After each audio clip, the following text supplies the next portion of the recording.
When Jessica looked me straight in the eye during last Sunday's family dinner and said, "Sorry, Margaret, we didn't think you were coming, so we didn't save you a plate." After I arrived 5 minutes late to the home I had been secretly paying the mortgage on for 12 years. She was dismissing the woman who owned the $850,000 colonial house they called home, controlled the trust fund that paid for their children's private school tuition, and managed the investment portfolio that funded their comfortable suburban lifestyle.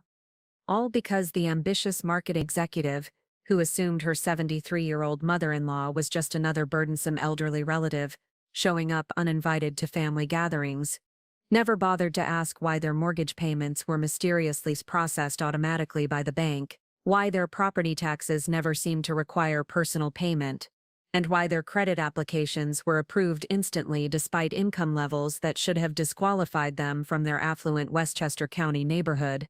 never realizing that the simple retired librarian they regularly excluded from family events was actually the former chief financial officer of Meridian Holdings, whose $24 million personal portfolio and decades of strategic real estate investments had been quietly ensuring that ungrateful family members maintained perfect financial stability, treating the elderly woman whose generosity created their opportunities like an unwelcome inconvenience at dinner gatherings in the very home she owned. Before we dive into this incredible story of family disrespect, meeting financial reality, and the property empire my ungrateful family never knew existed,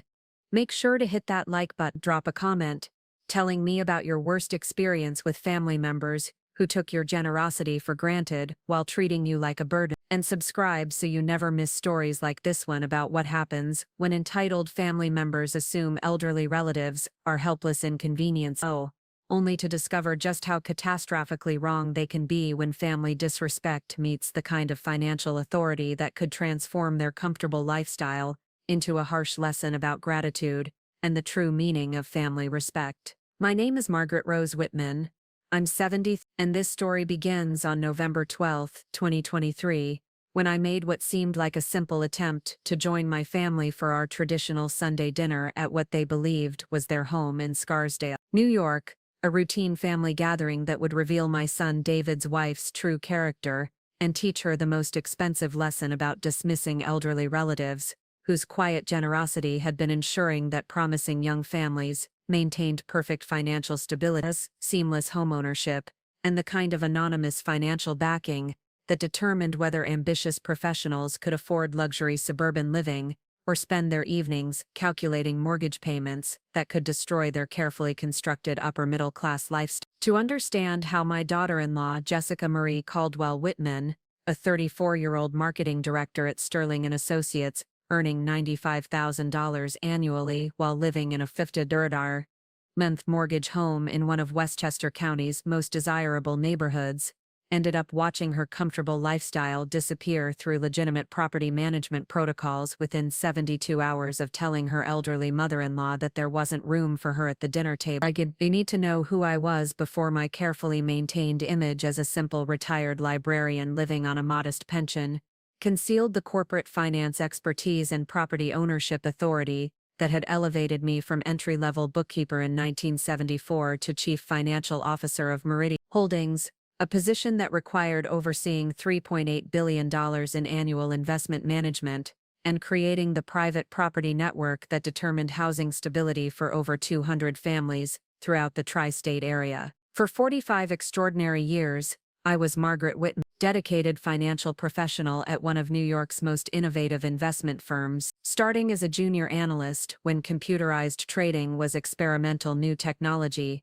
and advancing through every level of corporate responsibility until my retirement in 2019 as Chief Financial Officer with authorization over ultra-high-value property acquisitions, family trust coordination, and real estate investment systems that most people never understand or appreciate. My career had encompassed every aspect of wealth management, from basic portfolio analysis to complex multi-generational family financial planning that determined whether promising families maintained their suburban comfort across decades, whether young professionals received appropriate property support, and whether the next generation of successful families achieved the financial stability and homeownership excellence that distinguished lasting prosperity from temporary financial positioning and property management abandonment. The scope of my financial responsibilities had grown to encompass managing property portfolios for 89 families across 14 counties, coordinating with federal housing authorities who required accurate documentation for mortgage compliance, implementing support protocols that balanced family needs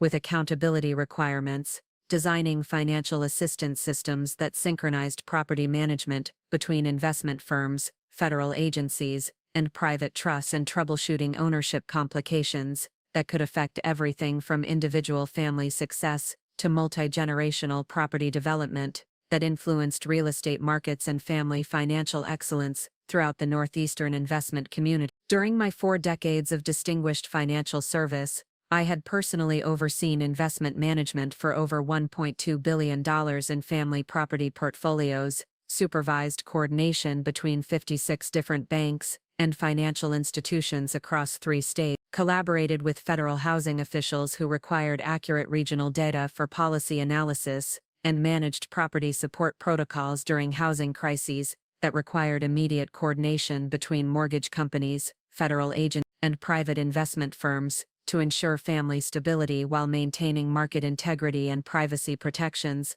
that balanced property access with investment optimization and federal compliance requirements. The transformation that I had witnessed and managed during my career was extraordinary, from manual property documentation systems in traditional bank filing cabinets to sophisticated encrypted platforms that could instantly verify ownership eligibility, mortgage status, property tax verification, and investment availability across global networks that connected individual family property support to international real estate investment systems. I had been personally responsible for training over 94 financial professionals in property administration protocols, federal compliance procedures, and investment management techniques that required both advanced financial expertise and deep understanding of real estate law, federal housing regulations, and constitutional privacy protection. My position as Chief Financial Officer meant that I possessed what was essentially master-level access to the Northeastern Property Investment Network, the ability to classify ownership eligibility, coordinate multi-institution mortgage distribution, implement emergency property support protocol, and evaluate beneficiary conduct that could instantly transform someone's housing status from guaranteed ownership to comprehensive financial review, requiring extensive character evaluation and federal compliance verification to complete through proper investment channels and document processes.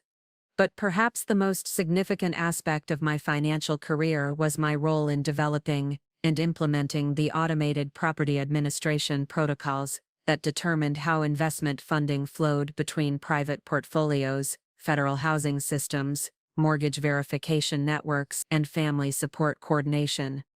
I had personally written distribution specifications that guided property management for dozens of New York's most successful families, established coordination procedures between banks and federal housing authorities, and created evaluation protocols that ensured consistent, appropriate investment distribution across residential programs that served both individual family needs and community development excellence requirements. The investment infrastructure that I had helped design and implement served as the model for national property management, with housing authorities in other regions consulting our protocols for guidance on investment management, family coordination, and compliance implementation that balanced beneficiary expectations with community development optimization.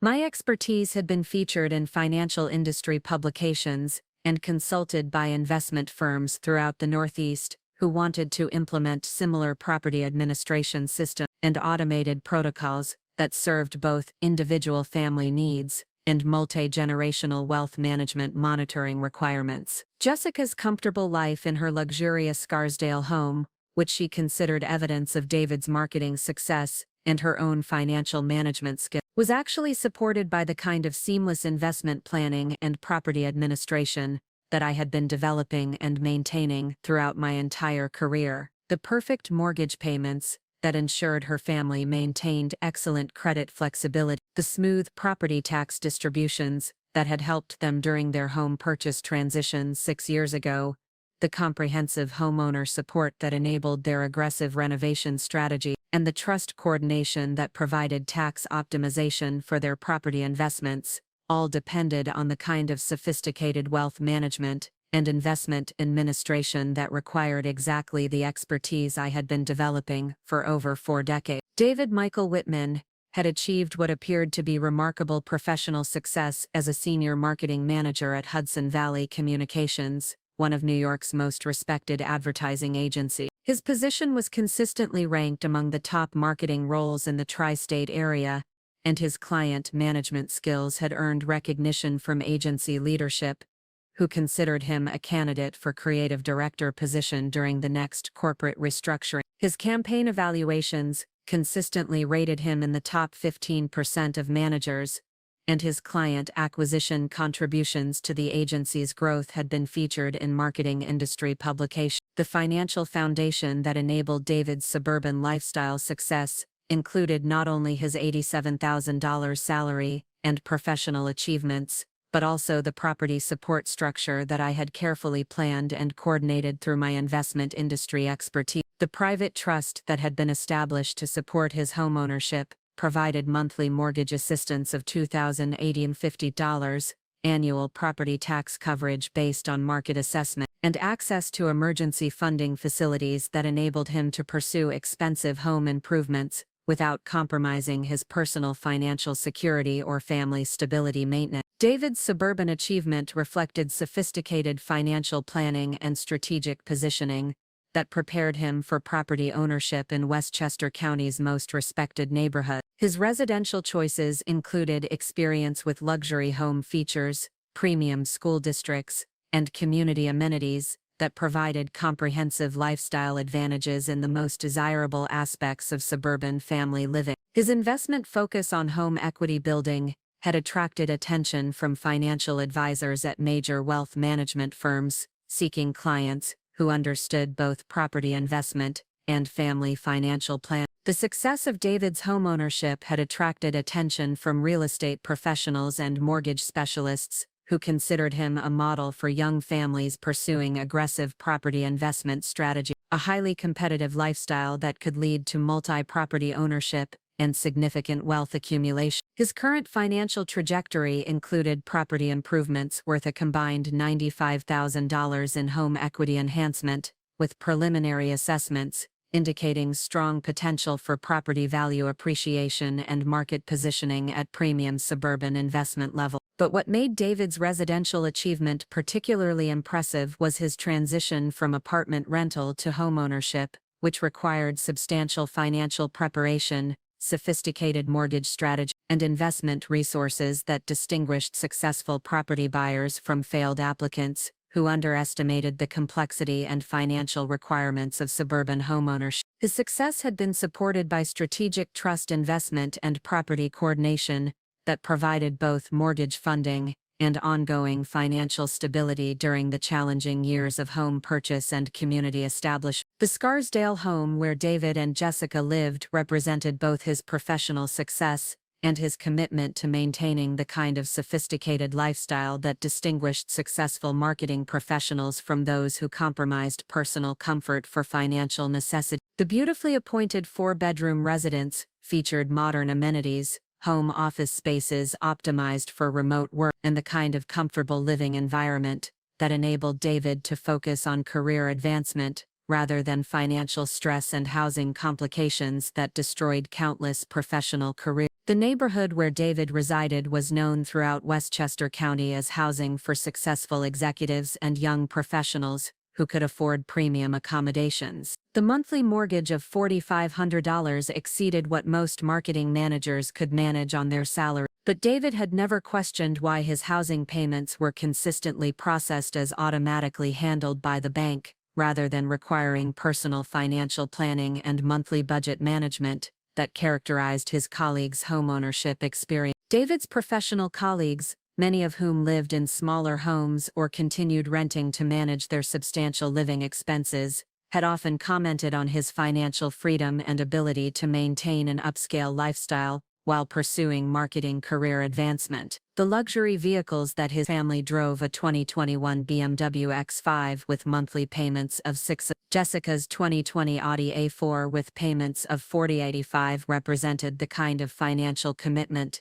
that most marketing professionals couldn't afford without compromising their housing expenses or accumulating additional debt that extend their financial obligations well beyond their career advancement. The credit cards that David and Jessica used for daily expenses, home improvements, and family travel never seemed to accumulate the crushing debt that characterized their colleagues' financial experience. While his professional peers worked side consulting projects or took on additional client responsibilities to supplement their income, David maintained focus on his primary career and family time without the financial pressure that forced most marketing professionals to balance career excellence with economic survival. David's family lifestyle reflected the financial freedom that distinguished him from his peers, who spent weekends working additional projects or managing household budgets to avoid overspending complications. His regular activities included dining at Westchester County's finest restaurants, attending marketing conferences that weren't covered by company budgets,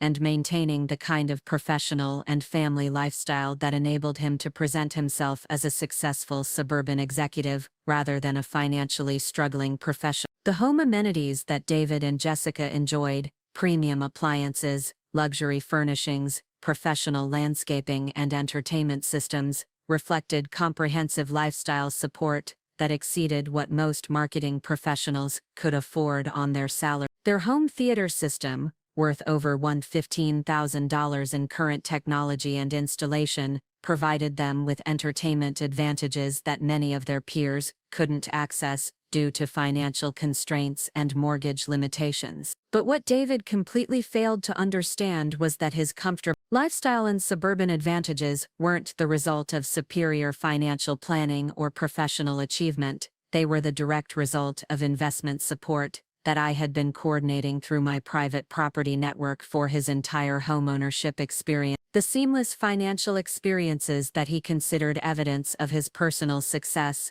were actually carefully orchestrated support systems that required sophisticated investment management and continuous coordination between financial institutions and property organizations. The Whitman Family Investment Trust, which I had established during the final years of my career at Meridian Holdings, operated with an endowment of $18.7 million dedicated to supporting promising young families who demonstrated both professional potential and character integrity. The Trust's mission statement emphasized the importance of creating opportunities for young professionals to focus on their careers and family development, rather than financial survival, enabling the next generation of successful families to develop the stability and prosperity necessary for community contribution and family excellence. The property selection process that had identified David as a trust beneficiary 8 years earlier had been based on his professional achievements,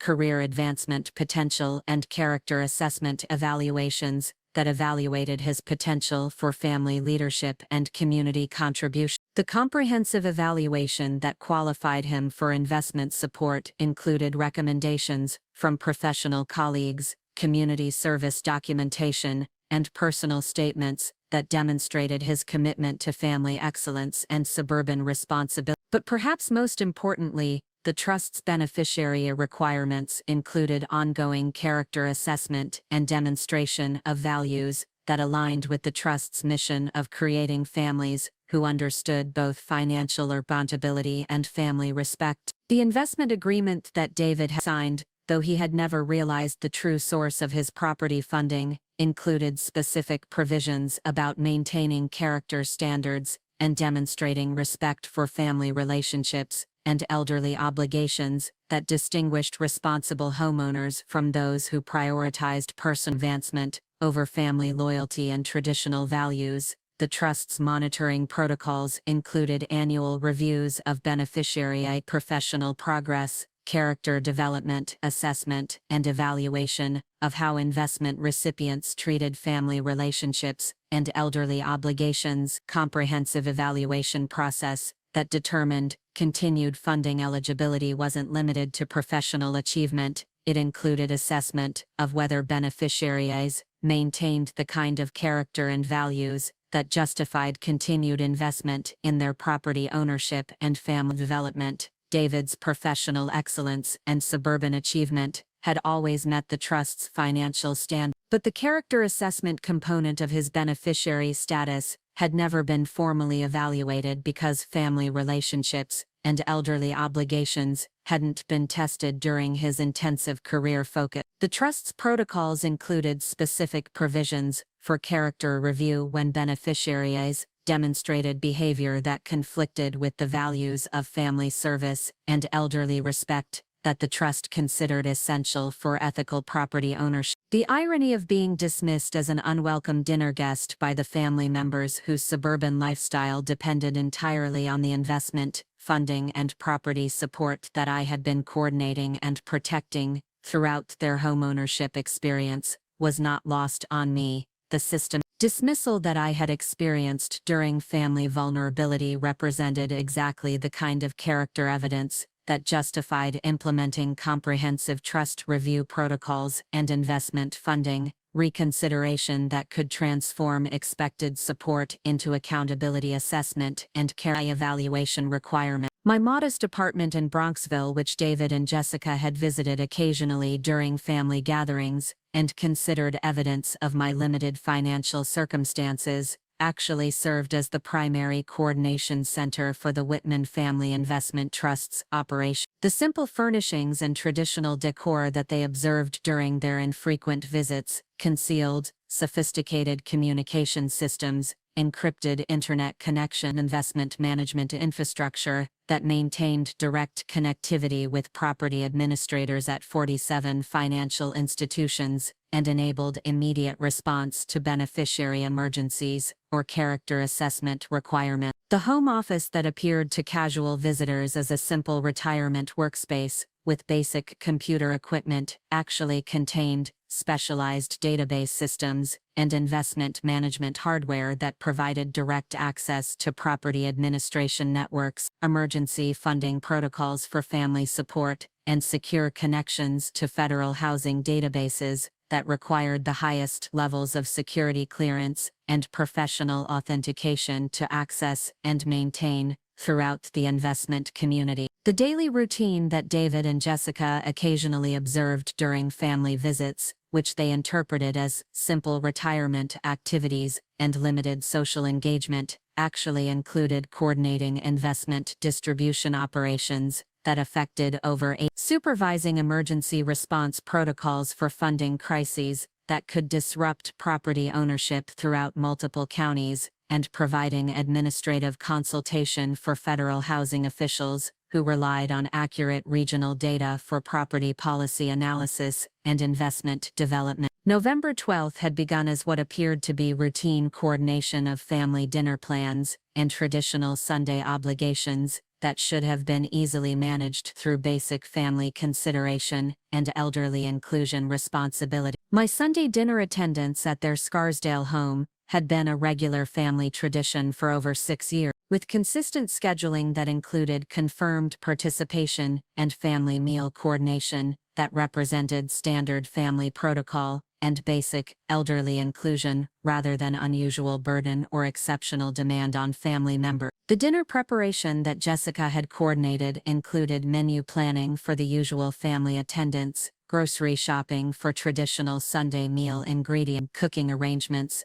that accommodated the regular family participants who gathered weekly for what had become our most important family tradition. The meal planning that she typically managed included portions for David, herself, their 2 children, Emma and Michael, and the customary place setting for me that acknowledged my regular participation in family gatherings. But what made Jessica's systematic exclusion particularly devastating was her comfortable assumption that elderly relatives should accommodate young families' convenience through independent meal planning rather than expecting family inclusion during traditional gatherings. The casual language that she used to dismiss my dinner participation, "We didn't think you were coming," revealed months of strategic thinking about family obligation management that prioritized convenient meal planning over elderly inclusion and family tradition maintenance. The converse that continued after her dismissal revealed Jessica's complete confidence about family relationship management and her systematic approach to elderly obligation minimization that treated my dinner participation as complications requiring independent resolution rather than family responsibility, deserving immediate attention and priority consideration.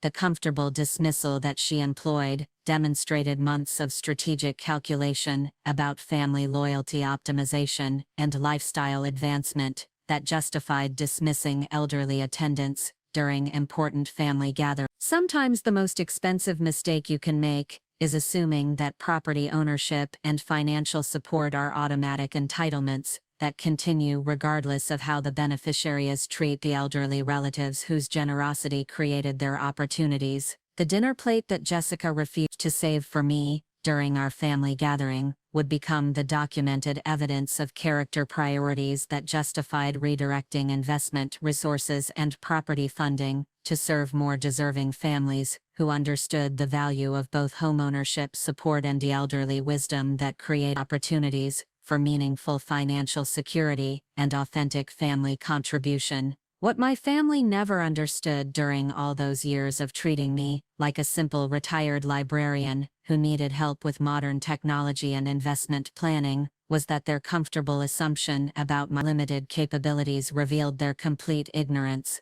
of the financial empire I had built throughout the Northeastern property investment community, an empire that operated so seamlessly and efficiently that its very invisibility had become its greatest strength and my family's most dangerous vulnerability. The modest Bronxville apartment where I had lived for 12 years, which David and Jessica considered evidence of my limited financial success and outdated lifestyle choices, actually served as the primary coordination center for the Northeast Family Investment Network. Equipped with secured communication systems, encrypted internet connection, and investment infrastructure that maintained 24/7 connectivity with financial institutions throughout 17 states, and enabled immediate response to property emergencies that could affect millions of dollars in family funding and homeownership support activities. My living room, which appeared to casual visitors as a simple retirement space with traditional furniture and family photographs, contained sophisticated database systems and investment management hardware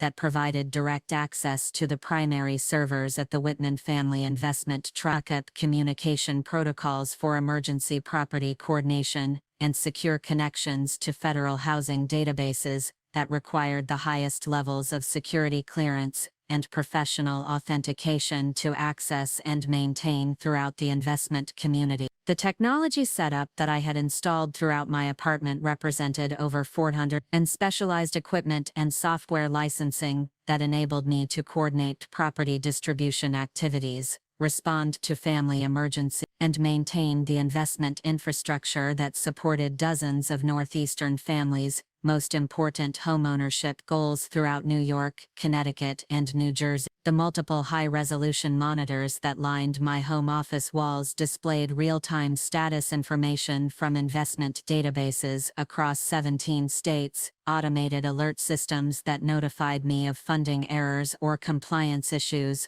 requiring immediate attention, and coordination interfaces that allowed me to communicate with property professionals, federal housing officials, and trust administrators throughout the Northeastern region. But beyond the physical infrastructure that supported my investment coordination responsibility, what made my home-based operations particularly powerful was the comprehensive network of professional relationships and federal coordination protocols that I had developed throughout my 45-year career in corporate finance and family investment management. The daily phone calls that my family occasionally overheard weren't social conversations with retired colleagues. They were strategic consultations with federal housing administrators, crisis coordination with bank mortgage officials, and technical support for financial institutions that processed millions of dollars in daily property distribution throughout New York and surrounding states. The Whitman Institute for Family Financial Excellence, which I had established during the final years of my career at Meridian Holding, had become the most respected family investment training program in the United States,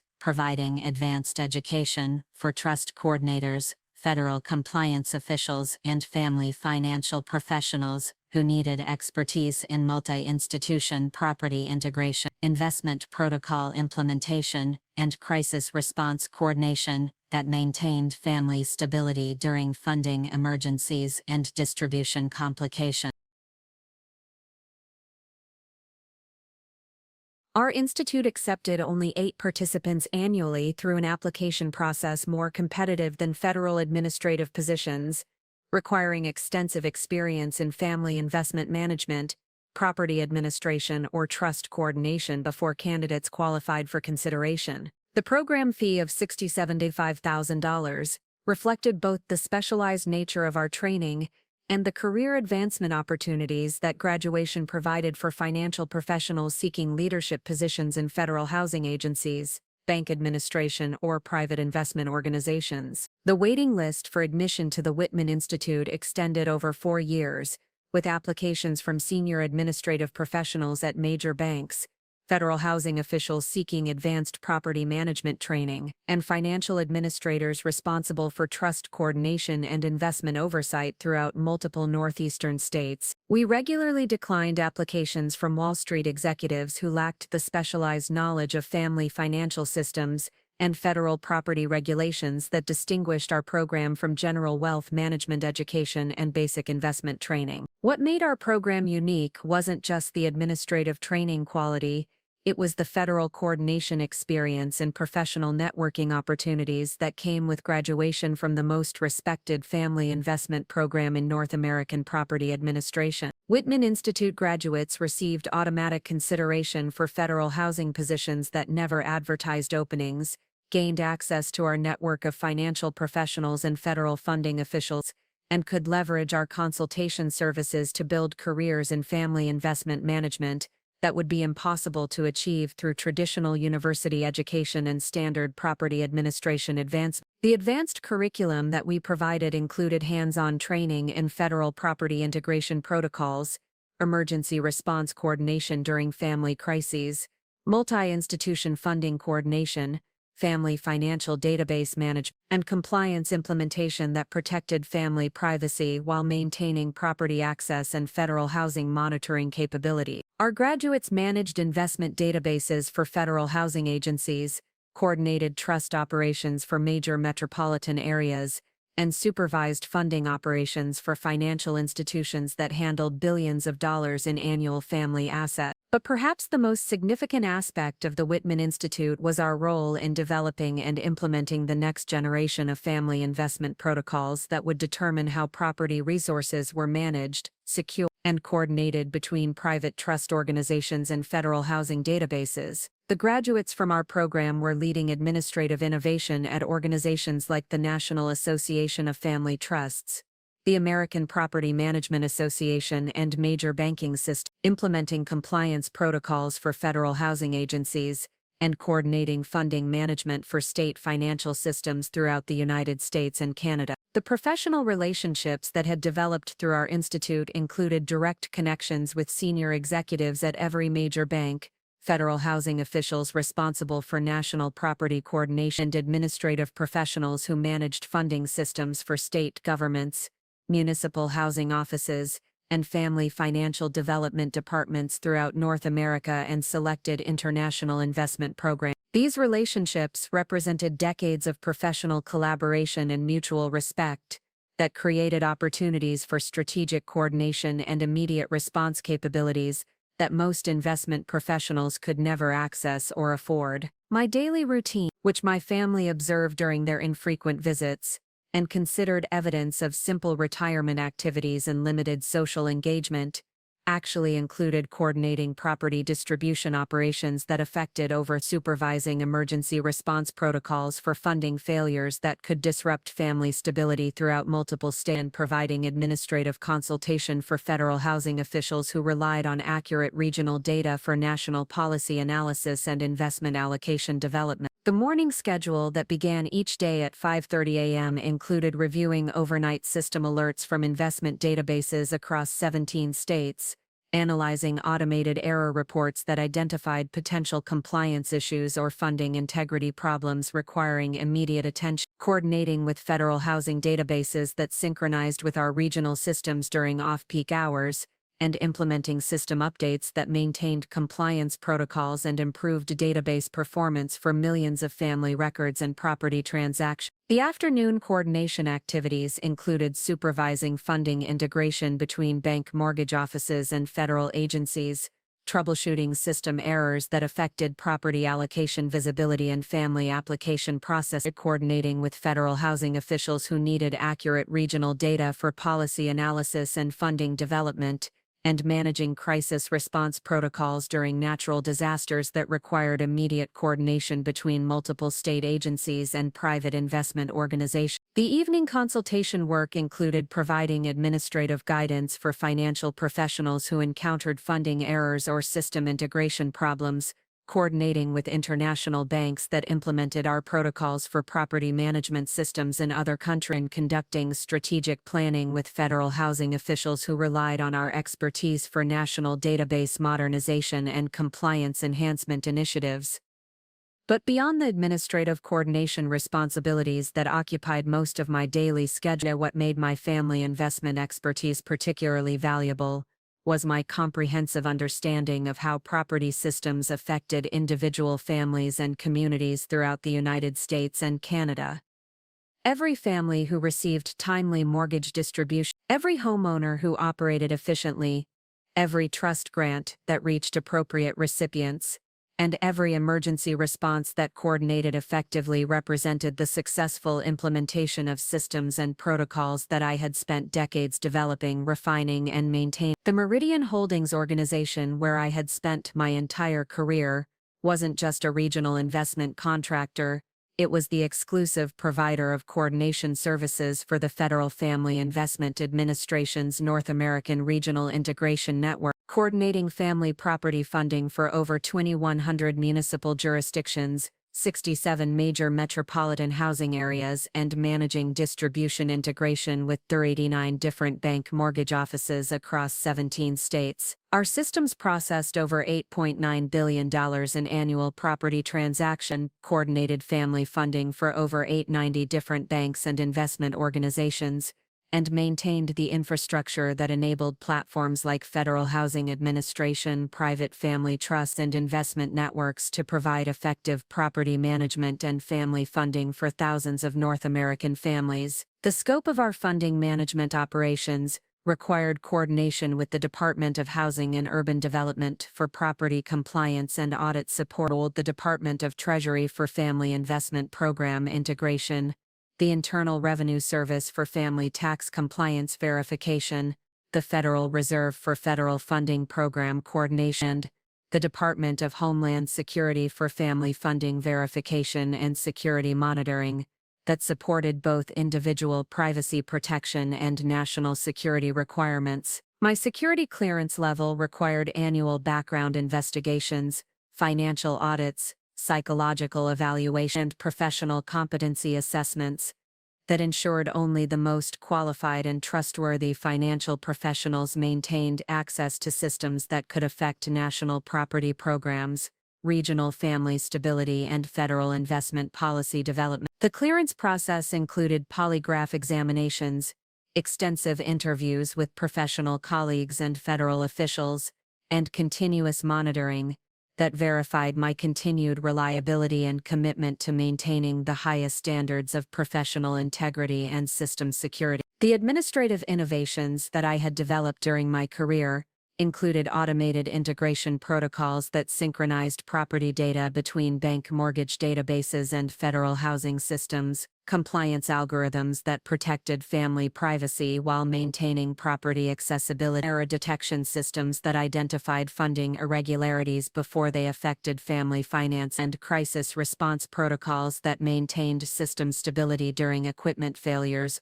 or cybersecurity incidents that could affect millions of family records and billions of dollars in property activity. These innovations had been adopted by banks throughout North America, implemented by federal housing agencies for national database modernization, and licensed to international financial organizations that wanted to implement similar integration systems and compliance protocols for family investment management in European Union countries, Australia, New Zealand, and Pacific Rim nations seeking to modernize their property systems and improve funding coordination between government agencies and private investment organizations. The consulting contracts that I had negotiated with federal housing agencies included ongoing administrative support for database modernization projects, emergency response coordination during system failures that affected multiple states, compliance assessment and enhancement for federal property databases, and strategic planning for next-generation investment technology that would improve system integration and reduce funding management costs, while maintaining accuracy and security standards that protected both individual family privacy and federal housing monitoring capability. But perhaps the most significant aspect of my property administration authority was my role in determining which families received priority processing and optimal funding visibility throughout the North American Regional Family Investment Network. The integration protocols that I had designed included automated quality assessment algorithms that evaluated property applications for appropriateness and completeness, determined funding positioning based on family need and character status, and implemented enhanced allocation protocols for families who met the highest standards for community impact and character potential. This meant that families associated with my personal relatives had always received the most favorable property treatment possible. Priority processing for funding coordination, enhanced distribution visibility that attracted maximum financial benefit, expedited application coordination that reduced approval timeframes, and automated compliance verification that prevented administrative problems from affecting their property access or investment status. The seamless homeownership experiences that David and Jessica had always enjoyed were natural consequences of professional excellence or superior financial management. They were the direct result of property preferences and administrative advantages that I had been providing through my coordination authority and system. David's comfortable life in his Scarsdale home had benefited from perfect financial services coordination, seamless property distribution processing, and enhanced funding allocation that attracted maximum homeownership support, because I had personally implemented distribution protocols that ensured optimal property visibility and funding accuracy. The smooth mortgage approval processes that had helped him during his apartment-to-home ownership transition 6 years ago had benefited from expedited verification and automated compliance checking that reduced approval timeframes and prevented common administrative delays that affected most property applications. The comprehensive financial services that enabled his suburban lifestyle reflected funding coordination that I had maintained between bank mortgage systems and federal housing databases, preventing the service gaps and administrative complications that could have significantly affected his access to property funding and homeownership support. The excellent mortgage rates that supported his home purchase, the emergency funding programs that provided additional support, and the property infrastructure that supported his family lifestyle, all depended on financial coordination and investment management that required exactly the kind of administrative expertise and federal coordination that I had been providing throughout my entire career. David Michael Whitman presented himself to his professional colleagues as a self-made suburban success story, the ambitious son of a retired librarian who had earned his way into homeownership through career excellence and financial responsibility. His carefully constructed narrative of individual achievement and personal financial management reflected the kind of bootstrap mythology that resonated with his marketing colleagues and suburban neighbors who admired his apparent financial independence and family stability. The story that David told about his homeownership journey emphasized his professional achievements at Hudson Valley Communications, where he had advanced from junior account coordinator to senior marketing manager, while maintaining consistently high client satisfaction ratings and contributing to agency growth through strategic campaign development. His suburban home purchase had been celebrated by colleagues and friends as evidence of his exceptional career advancement, and dedication to family financial excellence. During his homeownership experience, David had distinguished himself through property improvements that earned recognition from neighborhood associations, community involvement that demonstrated his commitment to local development, and financial management that positioned his family as models of suburban success. His home renovation projects had included kitchen modernization,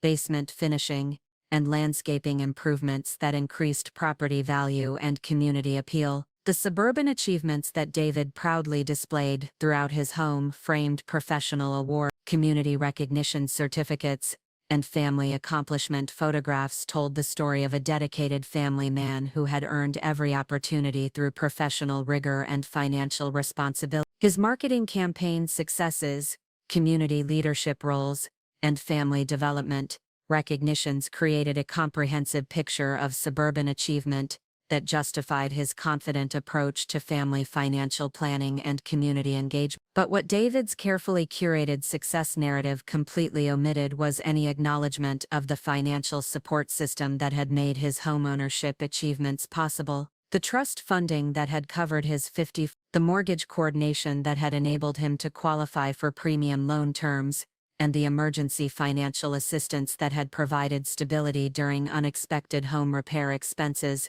all remained invisible in his personal story of individual achievement and family financial responsibility. The lifestyle that David maintained in his Scarsdale neighborhood reflected financial freedom that distinguished him from his professional peers, who struggled with mortgage debt exceeding $300,000, worked additional consulting projects to supplement their income, and managed tight household budgets to afford suburban living expenses. David's ability to maintain premium home improvements, pursue expensive family activities, and invest in property enhancements without financial pressure created a comfortable buffer that enabled him to excel professionally while his colleagues balanced career demands with economic constraints. David's social media presence, which he maintained to network with marketing professionals and document his family progression, featured photographs of home improvement projects, family vacation experiences, and professional networking activities that reflected the lifestyle of a successful suburban executive rather than a financially struggling marketing manager. His LinkedIn and Facebook profiles showcased professional achievements, community involvement, and family development activities that reinforced his image as a rising star in suburban marketing leadership. The professional networking that David maintained, membership in marketing association attendance at industry conferences, and participation in community business organizations, reflected investment in his career development that exceeded what most marketing managers could afford on their salaries. His collection of professional development resources, marketing reference material, and industry publications represented thousands of dollars in career investment that distinguished his preparation from colleagues who relied on company-provided resources and basic professional development to manage their career advancement. David's approach to community involvement included membership in neighborhood associations,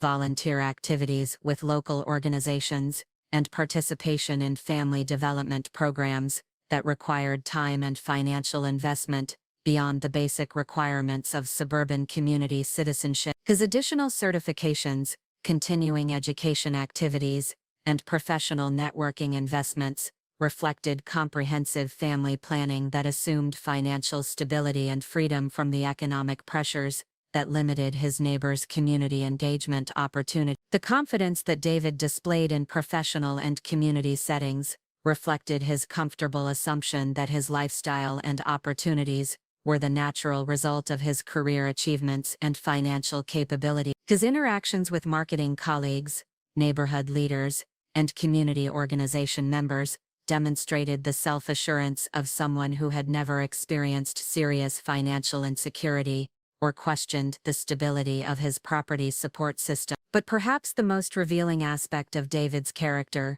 was his complete lack of curiosity about the financial mechanisms that supported his comfortable lifestyle. The trust distributions that arrived without application process, the mortgage payments that processed without personal financial management complications, and the emergency funding that appeared during unexpected home expenses never prompted questions about the source or sustainability of his financial support system. The attitude that David had developed toward family relationships reflected his comfortable assumption that his success was entirely self-generated, and that elderly relatives represented obligations that interfered with his professional advancement, rather than potential sources of wisdom, support, a connection. His approach to family gatherings, holiday visits, and elderly care responsibilities demonstrated the kind of calculated relationship management that prioritized professional networking over traditional family values. Jessica Marie Caldwell Whitman had constructed an even more elaborate narrative of personal achievement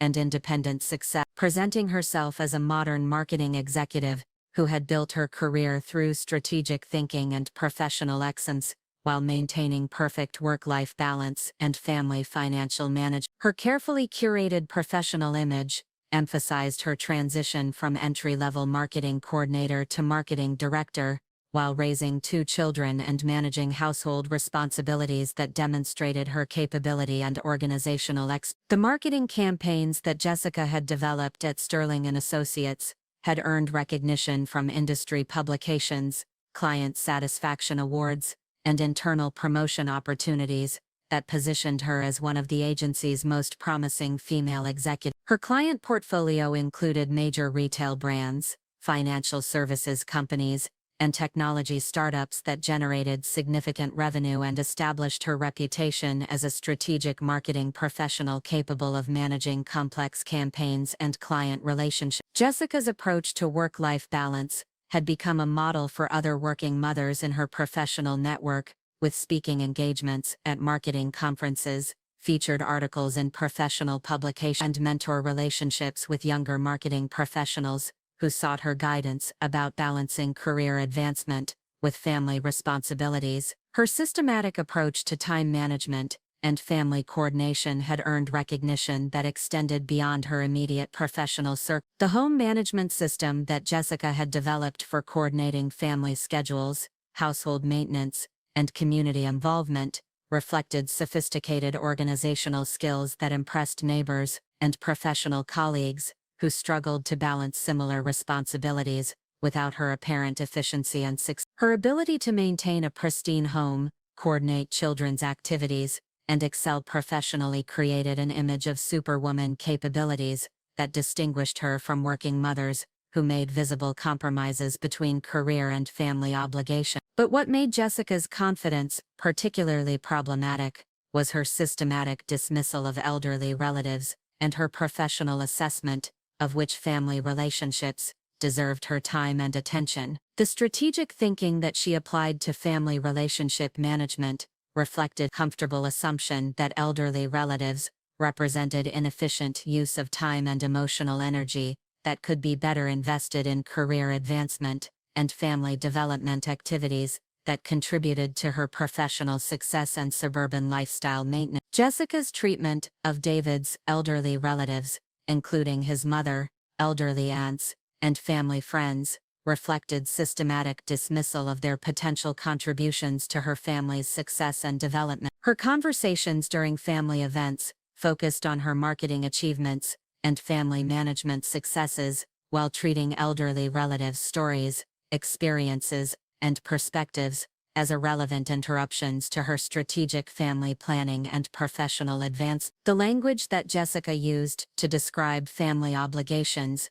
revealed her fundamental approach to relationship management and her systematic calculation of which connections deserved her time and attention. Her comfortable dismissal of elderly relatives as time-consuming obligations reflected months of strategic thinking about family relationship optimization that treated traditional obligations as obstacles to overcome rather than values to maintain and honor. During family gatherings at holiday celebrations, Jessica's behavior demonstrated her systematic approach to managing elderly relatives and her professional assessment of which family interactions contributed to her personal advance. Her tendency to spend family events, coordinating children's activities, and discussing career developments, while avoiding extended conversations with elderly family members, revealed her calculated approach to relationship management and personal advance. The casual confidence that Jessica displayed when discussing her future career plans, creative director positions, agency leadership opportunity, and eventual consulting business development, reflected her comfortable assumption that her financial support system would continue indefinitely, without requiring acknowledgement, gratitude, or reciprocal family responsibility. Her long-term planning included expensive career development programs, family expansion possibilities, and lifestyle enhancement investments that assumed continued financial stability without any recognition of the investment infrastructure that made her ambitious planning possible. Jessica's role in family financial planning included responsibility for household budget management, children's activity coordination, and home improvement decision-making that required sophisticated organizational skills and financial awareness. Her systematic approach to family expense management, savings coordination, and lifestyle planning reflected professional-level financial management capabilities that impressed friends and neighbors who struggled with similar household coordination challenges. The monthly expenses that Jessica managed without apparent financial stress included children's private school tuition, premium healthcare coverage, extensive extracurricular activity, and family entertainment expenses that exceeded what most marketing professionals could afford on dual professional income. Her ability to coordinate expensive family activities without the financial constraints that limited her professional peers created lifestyle opportunities and family advantages that distinguished her household management from families who focused solely on basic financial survival. But what made Jessica's family management particularly ironic was her complete lack of awareness that her comfortable financial position was temporary and conditional rather than permanent and guaranteed. The investment protocols that supported her family's financial stability included specific provisions for character assessment and ongoing evaluation of whether beneficiaries maintained the values and behaviors that justified continued trust investment in their homeownership and family development. The property agreement that David had signed 8 years earlier, though neither he nor Jessica had ever understood its true source or condition, included explicit requirements for maintaining character standards that aligned with the trust's mission of creating families who understood both financial responsibility and family respect. The comprehensive evaluation process that determined continued funding eligibility included assessment of how beneficiaries treated family relationships, elderly obligations, and traditional relatives who represented the values that the trust considered essential for ethical property ownership. Jessica's systematic dismissal of elderly family members and her calculated approach to family relationship management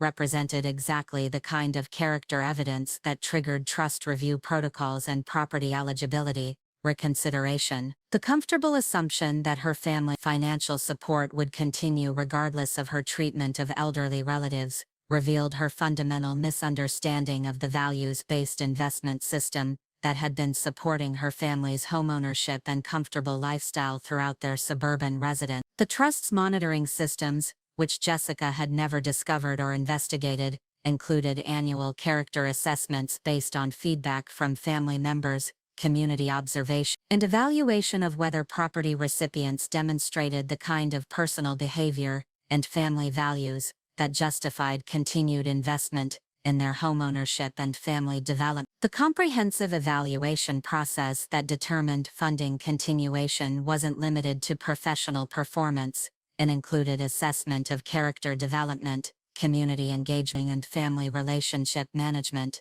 that distinguished responsible property owners from those who prioritized personal advancement over traditional values and family contribution. Sometimes the most dangerous assumption you can make about property ownership and financial support is that they represent permanent entitlements that continue automatically regardless of character development and family relationship management. The elderly relatives who Jessica dismissed as time-consuming obligations included the very person whose investment expertise and financial authority had created every homeownership opportunity and lifestyle advantage that she considered evidence of her individual achievement and family success in competitive suburban environments that require both professional excellence and character integrity to navigate successfully. The investment infrastructure that had operated invisibly throughout Jessica's comfortable assumptions about her family's financial independence would soon become the most visible lesson of her life, about the meaning of property ownership and the critical importance of treating elderly relatives with the respect and appreciation that their lifetime of professional service and generous support deserved, rather than dismissing them as outdated inconveniences during family gatherings and life's advancement activities that prioritized individual achievement over authentic family relationships and traditional values.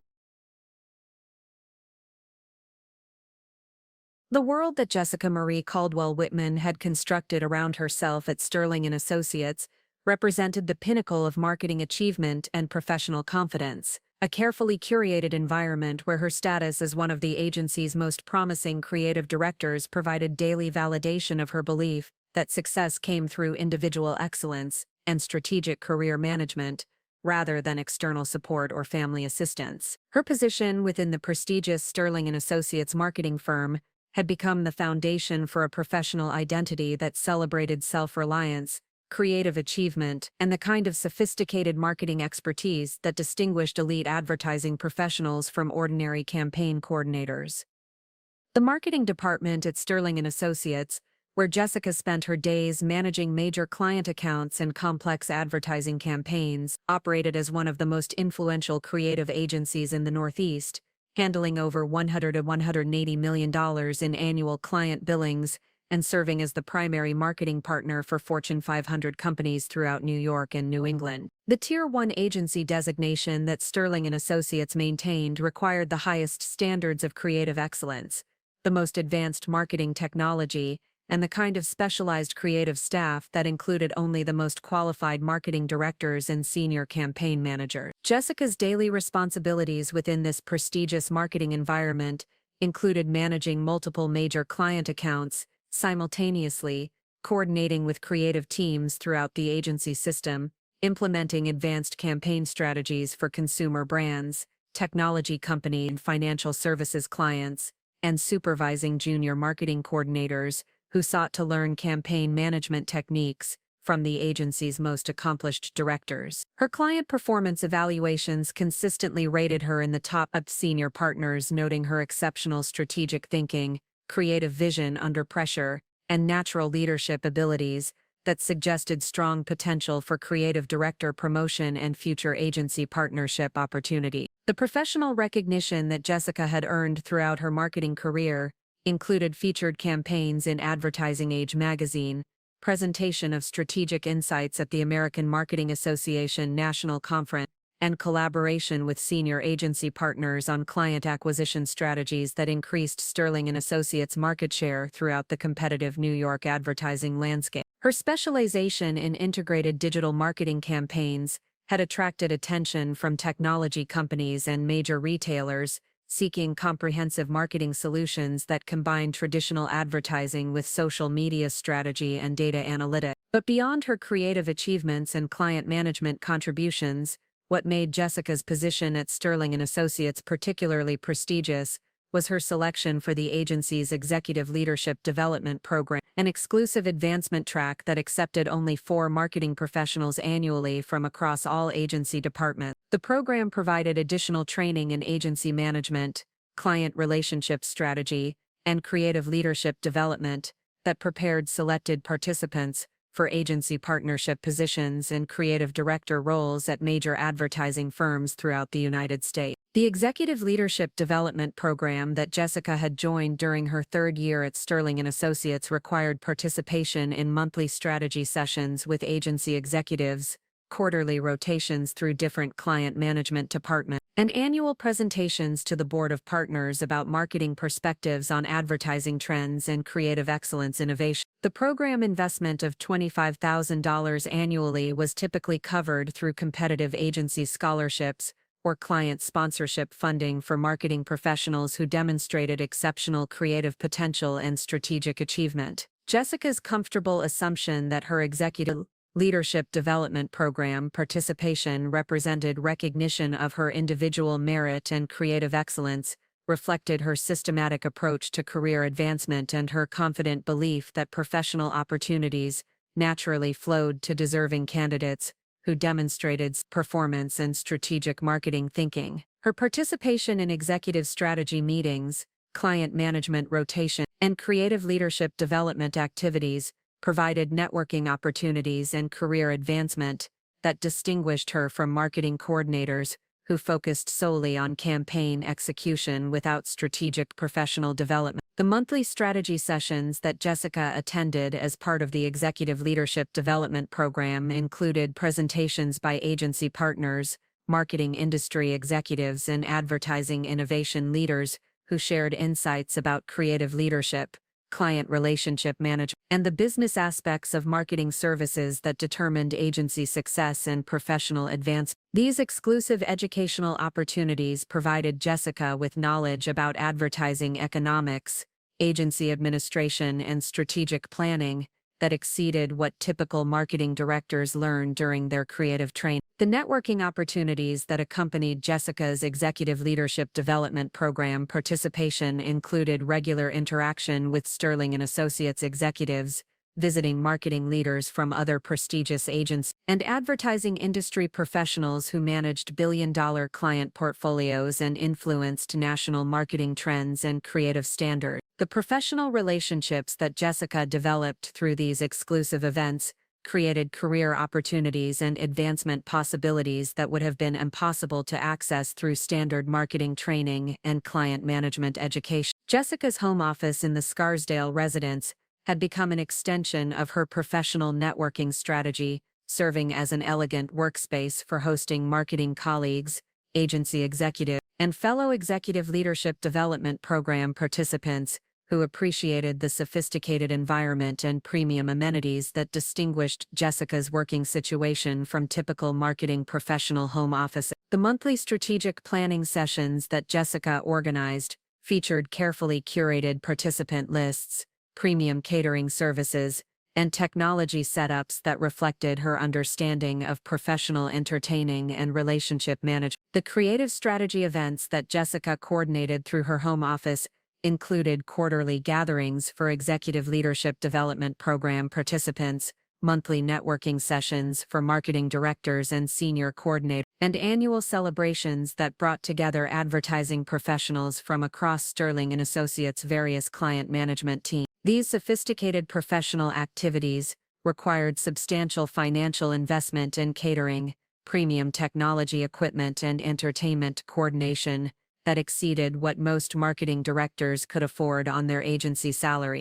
The professional wardrobe that Jessica maintained for her Executive Leadership Development Program activities included designer business suits for executive strategy meetings, premium professional attire for client management rotation, and sophisticated casual wear for networking events and creative collaboration sessions. Her investment in professional appearance reflected her understanding that career advancement in competitive advertising required not only creative excellence, but also the kind of polished presentation that distinguished future agency partners from ordinary marketing professionals. The continuing education activities that Jessica pursued beyond her agency requirements included membership in multiple marketing associations, subscription to premium advertising publication, and attendance at optional conferences that provided additional training in digital marketing techniques and creative leadership strategy. Her professional development investments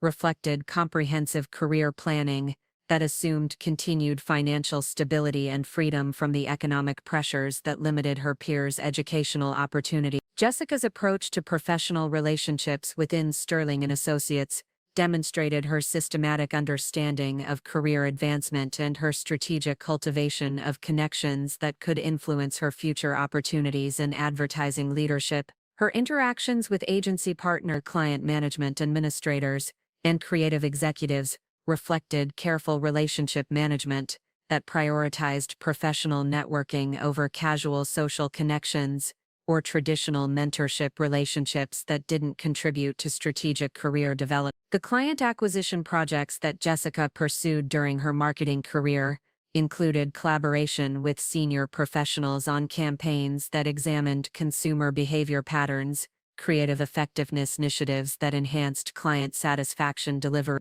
and strategic planning studies that contributed to evidence-based advertising development. Her campaign productivity exceeded the typical expectations for marketing directors and positioned her as a candidate for agency partnership positions that combined client management with creative leadership responsibility. But perhaps the most significant aspect of Jessica's professional confidence was her systematic approach to managing family obligations and personal relationships that she perceived as potential obstacles to her marketing career advancement. The strategic thinking that she applied to family relationship management reflected her comfortable assumption that professional success required prioritizing career development over traditional family responsibilities and elderly care obligations that didn't contribute to her strategic positioning within the competitive advertising industry. The time management system that Jessica had developed for balancing her demanding marketing schedule with professional development activities included specific protocols for minimizing family obligations and social commitments that didn't contribute to her career advancement. Her calendar management reflected systematic prioritization of client work, creative development activities, and professional networking over family gatherings, elderly care responsibilities, and traditional social obligations that might interfere with her strategic career plan. Jessica's communication patterns with family members demonstrated her strategic approach to relationship management and her calculated assessment of which family interactions deserved her time and attention. Her phone calls and text messages with relatives focused on professional updates and career achievements, while avoiding discussions of family needs, elderly care responsibility, or traditional obligations that might require her time or emotional investment that could be better utilized for client management and creative development. The financial planning that Jessica conducted for her post-promotion career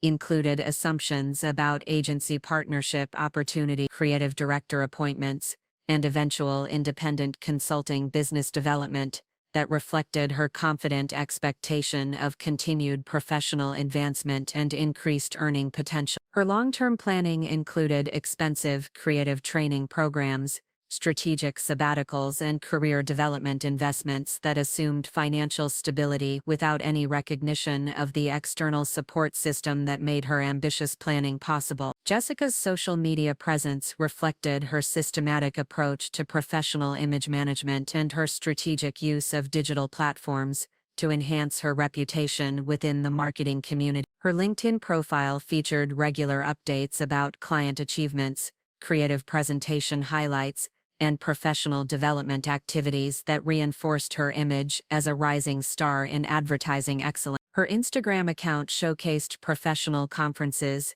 marketing education events, and networking activities that demonstrated her commitment to career excellence and creative advancement. The marketing conferences that Jessica attended beyond her agency requirements included national advertising meetings, specialized creative training workshops, and leadership development seminars that provided additional credentials and networking opportunities. Her conference attendance reflected investment in professional development that exceeded typical marketing director activities and positioned her as a serious candidate for competitive agency partnership training and creative leadership. Jessica's membership in professional organizations included the American Marketing Association, the Art Directors Club, and the American Advertising Federation, providing access to professional resources, networking opportunity, and career development support that enhanced her professional standing within the marketing community. Her active participation in these organizations included committee membership,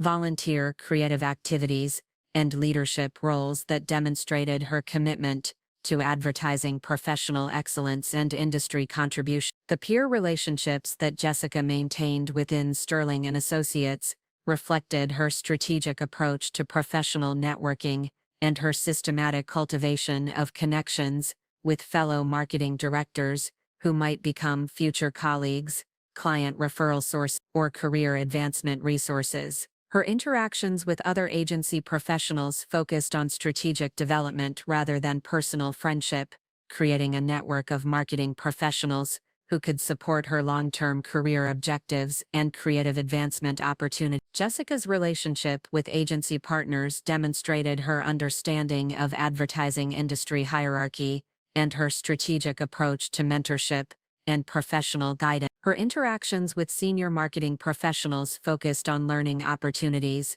creative collaboration, and career advice that could influence her partnership applications and future agency advancement appointments. The respect that she earned from agency leadership reflected her client competence and professional demeanor that distinguished her as a future leader in creative marketing excellence. The creative skills that Jessica had developed during her marketing career included advanced campaign strategy, client relationship management, creative team coordination, and digital marketing techniques that positioned her as one of the agency's most capable directors. Her strategic competence, creative accuracy, and client management skills earned recognition from agency partners and account coordinators who considered her a reliable and effective marketing practitioner with exceptional potential for agency leadership. But what made Jessica's professional confidence particularly problematic was her systematic application of marketing strategy principles to family relationship management, treating elderly relatives like client problems that required efficient resolution rather than family members who deserved respect, attention. The analytical thinking that served her well in creative marketing became a tool for optimizing family obligations and minimizing time investment in relationships that didn't contribute to her professional advancement or strategic career development. The decision-making framework that Jessica applied to family situations reflected her marketing training in priority management and resource allocation, prioritizing urgent professional demands over routine family needs, and treating elderly care responsibilities as non-critical issues that could be deferred or delegated to other family members. Her systematic approach to family relationship management demonstrated how professional training could distort personal values when career advancement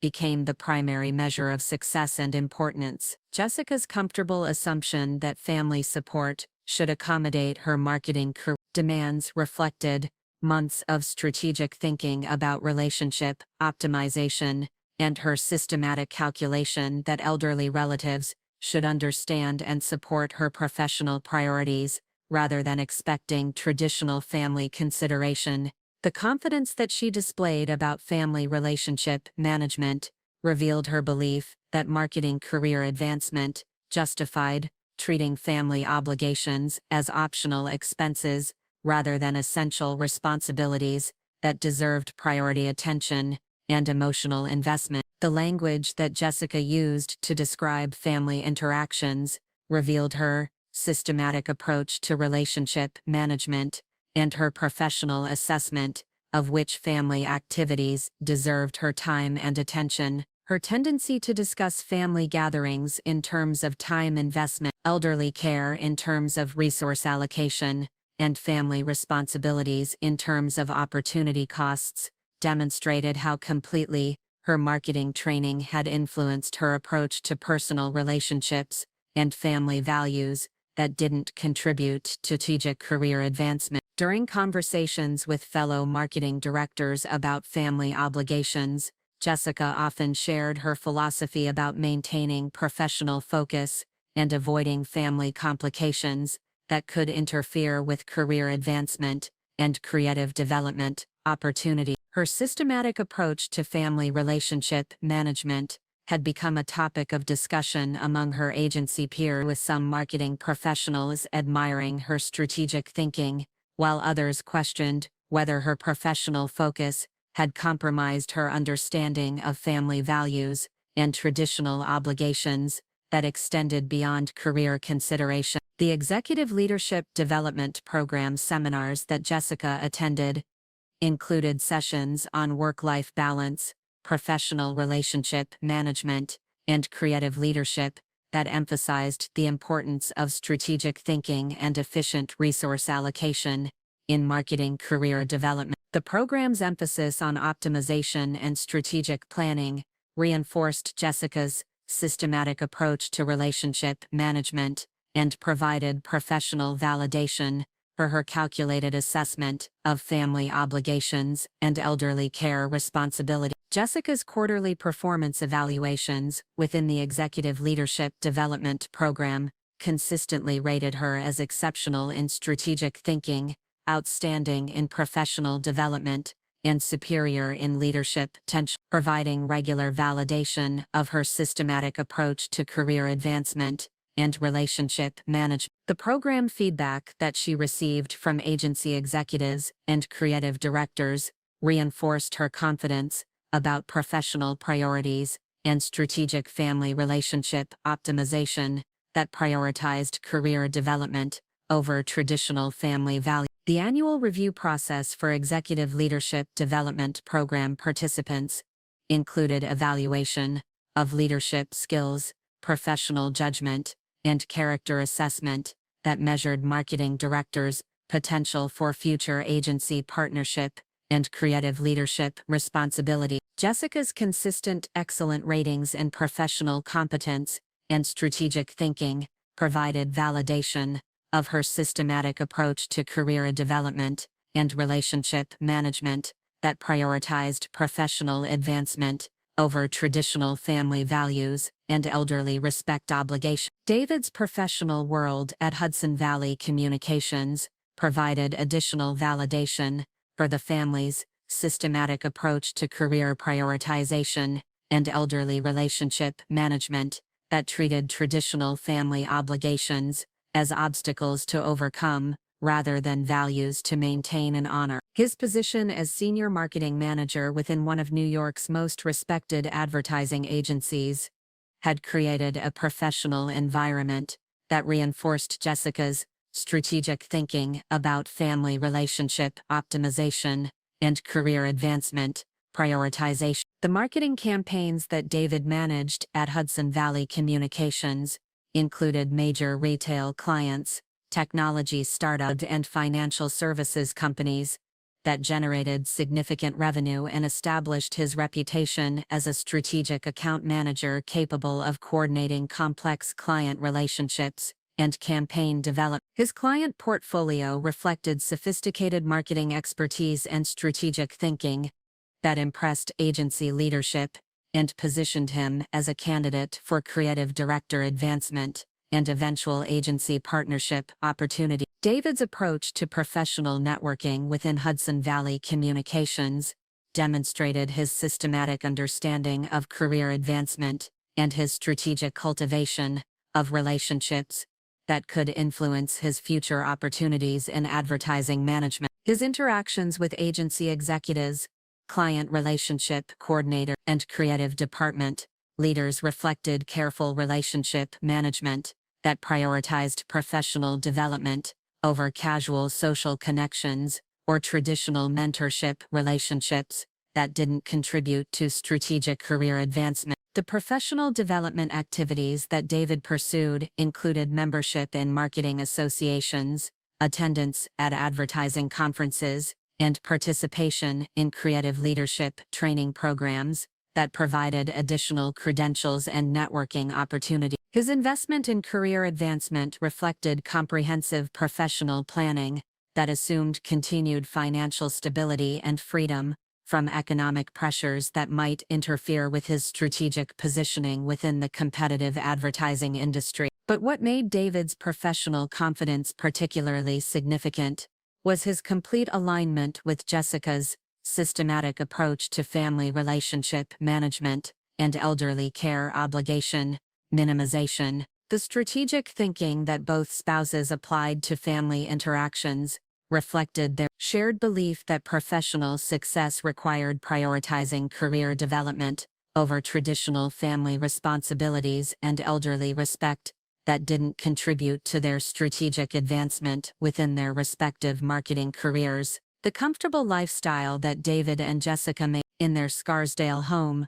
reflected their systematic approach to family financial management and their confident assumption that their property ownership and financial stability were permanent achievements that didn't require acknowledgement or appreciation of external support systems. Their ability to coordinate expensive home improvements, family activities, and professional development investments without apparent financial stress created an environment of complete confidence about their independent success and self-generated achievement. The home entertainment system that David and Jessica had installed, worth over $25,000 in premium technology and professional provided them with lifestyle advantages that distinguished their family environment from marketing professionals who managed tight household budgets and financial constraints. Their ability to host sophisticated professional networking events and family gatherings without economic limitations created opportunities for career advancement and social positioning that exceeded what most advertising professionals could access or afford. The children's educational planning that Jessica coordinated included a private school enrollment, premium extracurricular activities, and educational enhancement programs that exceeded what most marketing families could afford on dual professional income. Emma and Michael's participation in expensive music lessons, academic tutoring, and competitive sports programs reflected the family's comfortable assumption that their financial resources were unlimited and permanent, rather than conditional and dependent on external support systems that required appropriate appreciation and family respect. But perhaps the most revealing aspect of both David and Jessica's professional confidence was their systematic dismissal of elderly family members as irrelevant to their strategic career planning and family advancement objectives. The comfortable assumption that elderly relatives represented time-consuming obligations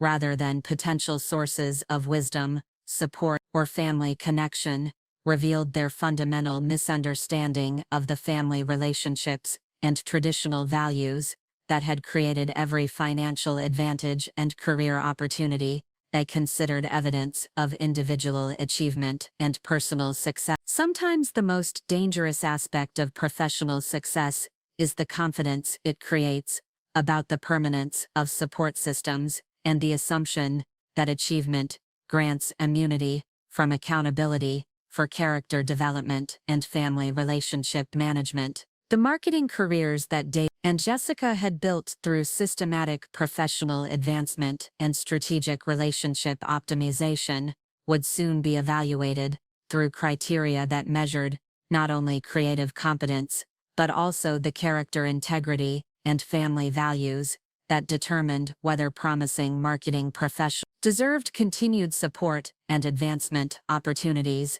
in competitive advertising environments that required both professional excellence and personal integrity to navigate successfully. November 12, 2023, began as what should have been a routine Sunday family dinner coordination, traditional gathering celebration, a simple family visit that would expose the true character of the daughter-in-law, whose comfortable lifestyle I had been secretly funding for 12 years, and trigger the most comprehensive demonstration of property ownership authority that the Northeast investment community had ever witnessed. The afternoon started with my careful preparation for our weekly family dinner at the Scarsdale home, including the selection of a thoughtful hostess gift and the coordination of my arrival timing to accommodate Jessica's preferred dinner schedule that had become our family tradition over the past 6 years. The drive from my Bronxville apartment to David and Jessica's Scarsdale home took exactly 27 minutes through the scenic Westchester County neighborhoods that I had helped design the investment protocols for during my years coordinating regional property development. The beautiful autumn weather and peaceful suburban streets provided the perfect backdrop for what I anticipated would be another pleasant family gathering, filled with updates about the children's school activities, David's marketing project, and Jessica's creative campaign developments at Sterling & Associates. My arrival at their home at 4:35 p.m. was precisely 5 minutes later than the 4:30 p.m. timing that Jessica had specified during our phone conversation the previous Tuesday, when she had confirmed our traditional Sunday dinner plans and mentioned that she was preparing her famous herb-crusted salmon with roasted vegetables, a meal that had become one of our family's most anticipated weekly traditions. The slight delay in my arrival was due to a brief stop at the local florist to purchase fresh flowers for their dining room table, a gesture of appreciation that I had maintained throughout our years of family dinners. As I approached the front door of the colonial home, whose mortgage payments I had been coordinating through my investment trust for 12 years, I could hear the sounds of family activity and dinner preparation that typically characterized our Sunday gatherings. The aroma of Jessica's cooking, the laughter of Emma and Michael playing in the background,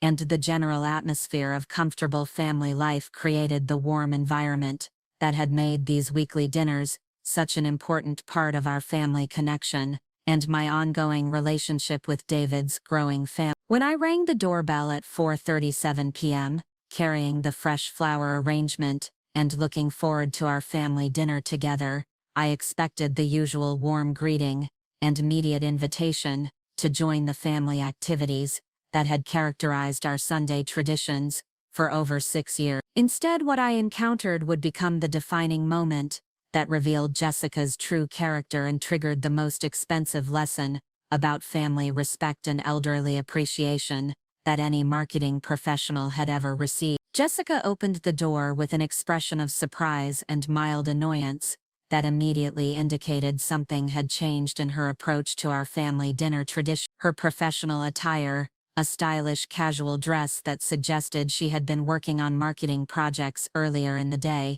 contrasted with the typical comfortable family clothing that she usually wore during our relaxed Sunday gathering. The immediate tension in her demeanor suggested that my arrival was being perceived as an interruption, rather than the welcomed family visit that we had confirmed just 5 days earlier. "Oh, Margaret," Jessica said with the kind of professional politeness that she typically reserved for client meetings and agency networking events, rather than family interactions. "We weren't really expecting you today. I thought I mentioned that we were having a smaller dinner this week." The casual dismissal in her tone revealed months of strategic thinking about family obligation management and her systematic approach to elderly relationship optimization that treated my weekly presence as optional rather than traditional family commitment. The statement "we weren't re-expecting you today" represented a fundamental distortion of our confirmed dinner plans and revealed Jessica's comfortable approach to family communication management that prioritized her convenience over traditional family commitments and elderly inclusion responsibility. Her suggestion that she had mentioned a smaller dinner directly contradicted our Tuesday phone conversation, during which she had specifically confirmed our usual family dinner arrangements and discussed the menu planning that included my dietary preferences and contribution suggestions. "I'm sorry, Jessica, but we definitely confirmed this dinner on Tuesday," I replied while maintaining the pleasant family tone that had always characterized our interactions. "You mentioned the herb-crusted salmon, and I stopped to bring flowers for the table. Is everything all right? I hope there hasn't been some family emergency or scheduling complication that I wasn't aware of when we spoke earlier this week." The confused expression that crossed Jessica's face revealed her immediate recognition that her dismissal attempt was being challenged by accurate information about our confirmed plans. Her quick calculation of response strategies demonstrated the kind of professional damage control thinking that she applied to client relationship management when campaign complications required strategic communication and expectation adjustment to maintain professional relationships while protecting agency interests. "Well, yes, we did talk about dinner," Jessica acknowledged while blocking the doorway and preventing my entry into the home where family gatherings had always included immediate invitation and welcoming inclusion. "But things came up with the children's activities, and David has some work projects that require his attention this evening. We just decided to keep things simple and family-focused today." The phrase family-focused represented the most revealing aspect of Jessica's dismissal strategy, implying that my presence at family dinners was somehow external to family focus rather than an integral part of family connection and traditional gathering celebration. Her comfortable use of language that excluded me from family definition revealed months of strategic thinking about elderly relationship management, and her systematic approach to optimizing family gatherings around her professional priorities and lifestyle convenience rather than traditional family values and elder inclusion responsibilities. But what made Jessica's dismissal particularly devastating was her complete confidence in her ability to manage family relationships through professional communication techniques and strategic language that treated elderly relatives like client problems, efficient resolution, rather than family members deserving respect, consideration, and traditional inclusion in family activities and celebration gatherings. I understand that schedules can change, I responded while processing the reality that my daughter-in-law was systematically excluding me from family activities in the very home, whose ownership and financial stability I had been coordinating and protecting throughout their entire residence. But could I at least come in for a few minutes to see Emma and Michael?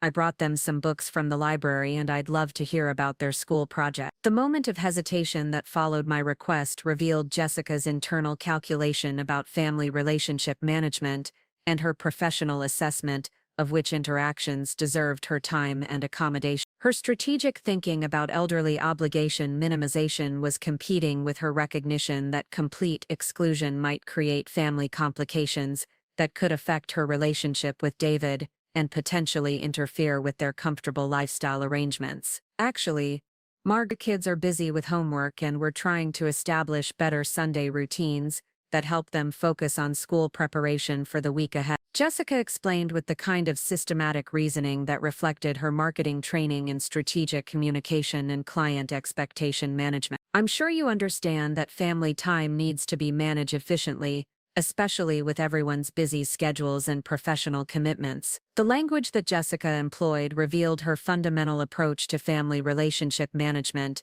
and her professional framework for treating elderly relatives like client obligations, requiring strategic coordination rather than family members deserving natural inclusion and traditional respect. Her comfortable assumption that I would understand her efficiency-focused approach to family time demonstrated her complete confidence in her systematic approach to elderly relationship optimization. As I stood on the doorstep of the home, whose mortgage payments, property tax and homeowners insurance I had been coordinating through my investment trust for 12 years, listening to my daughter-in-law explain why family time needed to be managed efficiently without including elderly relatives, I realized that this conversation had moved far beyond scheduling complications into the realm of character revelation and family priority assessment that would determine Jessica's continued access to the financial support system that made her comfortable lifestyle possible. Jessica, I need to ask you directly, I said while maintaining the respectful tone that I had always used during our family interactions. Are you telling me that there isn't room for me at today's family dinner? Because that seems to be what you're suggesting, and I want to make sure I understand your position clearly before I respond appropriately to this situation. The direct question forced Jessica to confront the reality of her elderly dismissal strategy and choose between honest acknowledgement, her exclusion tactics, or continued strategic communication that attempted to minimize the family relationship damage while maintaining her preferred outcome of elderly-free dinner coordination. The moment of calculation that followed revealed her professional assessment of relationship management options and her strategic thinking about family obligation optimization. Look, Margaret, Jessica said with the kind of professional directness that she typically employed during client relationship discussions that required clear communication about service limitations and expectation management. We just need some family time without additional complications today. I'm sure you can understand that young families need space to coordinate their own activities and manage their household responsibilities without feeling obligated to accommodate extended family expectations every single week. The phrase additional complications represented the culmination of Jessica's systematic thinking about elderly relationship management and revealed her fundamental perception of my presence at family gatherings as problematic interference rather than valuable family connection and traditional gathering enhancement. Her comfortable categorization of my weekly dinner participation as extended family expectations demonstrated her complete transformation of our family traditions into optional obligations that competed with her professional priorities and lifestyle preference. So you're saying that I'm not welcome at family dinner today? I clarified while documenting the exact nature of Jessica's elderly dismissal for the character assessment protocols that would determine her continued eligibility for trust funding and property support. And you're suggesting that my presence at family gatherings represents complications that interfere with your family time and household management responsibility. The uncomfortable recognition that crossed Jessica's face revealed her immediate understanding that her strategic language was being translated into direct statements about elderly exclusion and family priority management. Her professional training in communication strategy had not prepared her for elderly relatives who possessed the analytical skills to expose the true meaning of strategic dismissal language and relationship optimization tactics. I didn't say you weren't welcome.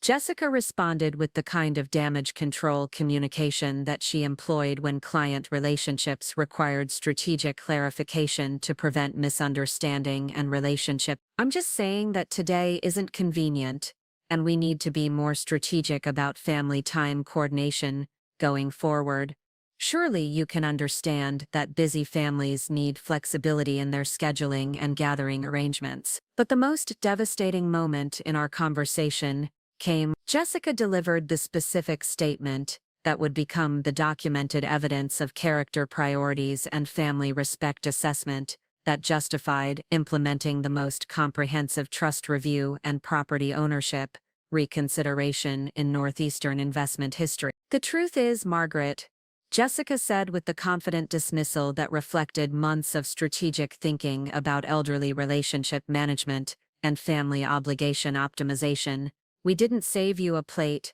because we honestly didn't think about including you in today's dinner plan. Our family meals need to focus on our immediate family needs and priorities, and we can't always accommodate extended family expectations when we're managing our own household responsibilities and professional commitments. The phrase, "we didn't save you a plate," represented the exact moment Jessica's systematic elderly dismissal transformed from strategic family relationship management into documented evidence of character priorities that violated every provision of the Whitman Family Investment Trust beneficiary conduct requirements and family respect standards. Her comfortable admission that they didn't think about including you revealed the complete extent of her elderly marginalization strategy and her fundamental disregard for traditional family values and elderly appreciation obligation. As I stood on the doorstep of the home that I owned through my investment trust, listening to my daughter-in-law explain why they hadn't bothered to save me a plate at family dinner, I experienced the devastating reality of elderly dismissal and family exclusion that would justify implementing property ownership consequences and investment reconsideration protocols that would transform their comfortable assumptions about financial entitlement into the most expensive lesson about family respect and elderly appreciation that any marketing family had ever received. I understand your position completely, Jessica, I replied with the kind of professional composure that I had developed during 45 years of managing investment crises and trust administration challenges. Thank you for clarifying your approach to family inclusion and elderly relationship management. I'll make sure to adjust my expectations and planning accordingly going forward. The relief that appeared on Jessica's face revealed her comfortable assumption that elderly relatives would accept dismissal and exclusion without consequences or complications that might affect the family's lifestyle arrangements and financial stability. Her professional confidence in her strategic communication had convinced her that elderly relationship management could be optimized through efficient conversation and expectation adjustment without considering the potential implications for continued trust support and property ownership benefits. As I walked back to my car carrying the flower arrangement that Jessica had refused to accept for their family dinner table, I began processing the character assessment evidence that would determine David and Jessica's continued eligibility for investment trust support and property ownership benefits. The systematic elderly dismissal that I had experienced represented exactly the kind of family respect violation that triggered comprehensive trust review protocols and beneficiary conduct evaluation procedures. The drive back to my Bronxville apartment provided time to reflect on the 12 years of anonymous financial support that had enabled David and Jessica's comfortable suburban lifestyle and their systematic development of elderly exclusion strategies that treated traditional family values as optional obligations, interfering with professional advancement and lifestyle optimization. The trust infrastructure that had operated invisibly throughout their homeownership experience would soon become the most visible demonstration of property ownership authority and family respect accountability that the Northeastern investment community had ever witnessed. The evening of November 12th, as I sat in my modest apartment while David and Jessica enjoyed their family-focused dinner in the home, whose mortgage payments I controlled, I began accessing the comprehensive trust management systems that would transform their comfortable assumptions about property ownership into the most expensive lesson about elderly respect and family appreciation that any marketing family had ever received. At 8:15 p.m., I initiated the first phase of what would become the most comprehensive beneficiary review in Northeastern investment history by accessing the Whitman Family Investment Trust secure database systems and implementing property ownership assessment status for David Michael Whitman's homeownership account. The administrative classification that I applied indicated potential beneficiary conduct violations, requiring comprehensive character evaluation throughout the regional property investment network. The beneficiary assessment protocols that I activated included comprehensive coordination that affected David's mortgage verification systems, property tax documentation, homeowners insurance record, and equity loan eligibility that determined his access to continued property ownership and financial planning security. The systematic nature of the classification modifications ensured that every platform and system connected to his homeownership expectations experienced coordinated changes created immediate complications for his financial planning and long-term consequences for his family's residential security and lifestyle maintenance assumption. By 8:45 p.m., the first automated notifications had been generated by trust systems that detected beneficiary irregularities affecting David's property status and homeownership coordination assessment. The alert protocols that I had implemented included bank notification requirements that triggered immediate evaluation of mortgage distribution eligibility and financial coordination assessment that could affect his family's residential planning calculations, and continued property access based on character evaluation standards and family respect verification protocol. Actions that I implemented over the following 48 hours would transform David and Jessica's comfortable assumptions about property ownership and financial entitlements into the most comprehensive demonstration of investment authority that the regional family trust community had ever witnessed. The evidence that I had compiled included every instance of Jessica's systematic elderly dismissal, every conversation about family relationship optimism, and every strategic decision to treat family respect as optional expenses, interfering with professional objectives and lifestyle management requirements. The first immediate impact of my trust modifications became apparent when David attempted to access their monthly mortgage coordination system at 9:30 a.m. on November 14th and discovered that their property accounts had been classified as under beneficiary review, pending character assessment by the Northeast Regional Property Authority.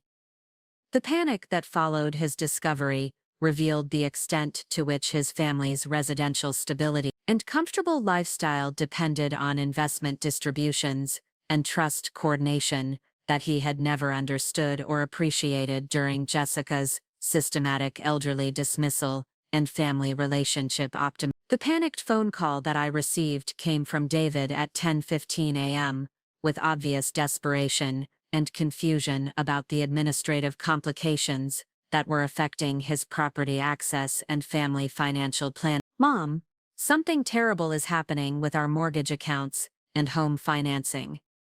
he announced with the kind of professional emergency language that revealed his immediate understanding of catastrophic residential implications. Our property distributions have been suspended, and the bank is asking for documentation about beneficiary conduct evaluation and family respect verification. The conversation that followed revealed David's sudden recognition that the elderly mother he had allowed Jessica to systematically dismiss from family gatherings might possess administrative capabilities and investment authority that could affect his property eligibility and residential security in ways he had never imagined or prepared for during months of strategic family relationship management and professional career development consultation. The Westchester County Property Authority is requesting immediate documentation about our homeownership status and character assessment verification, David continued with growing panic about the implications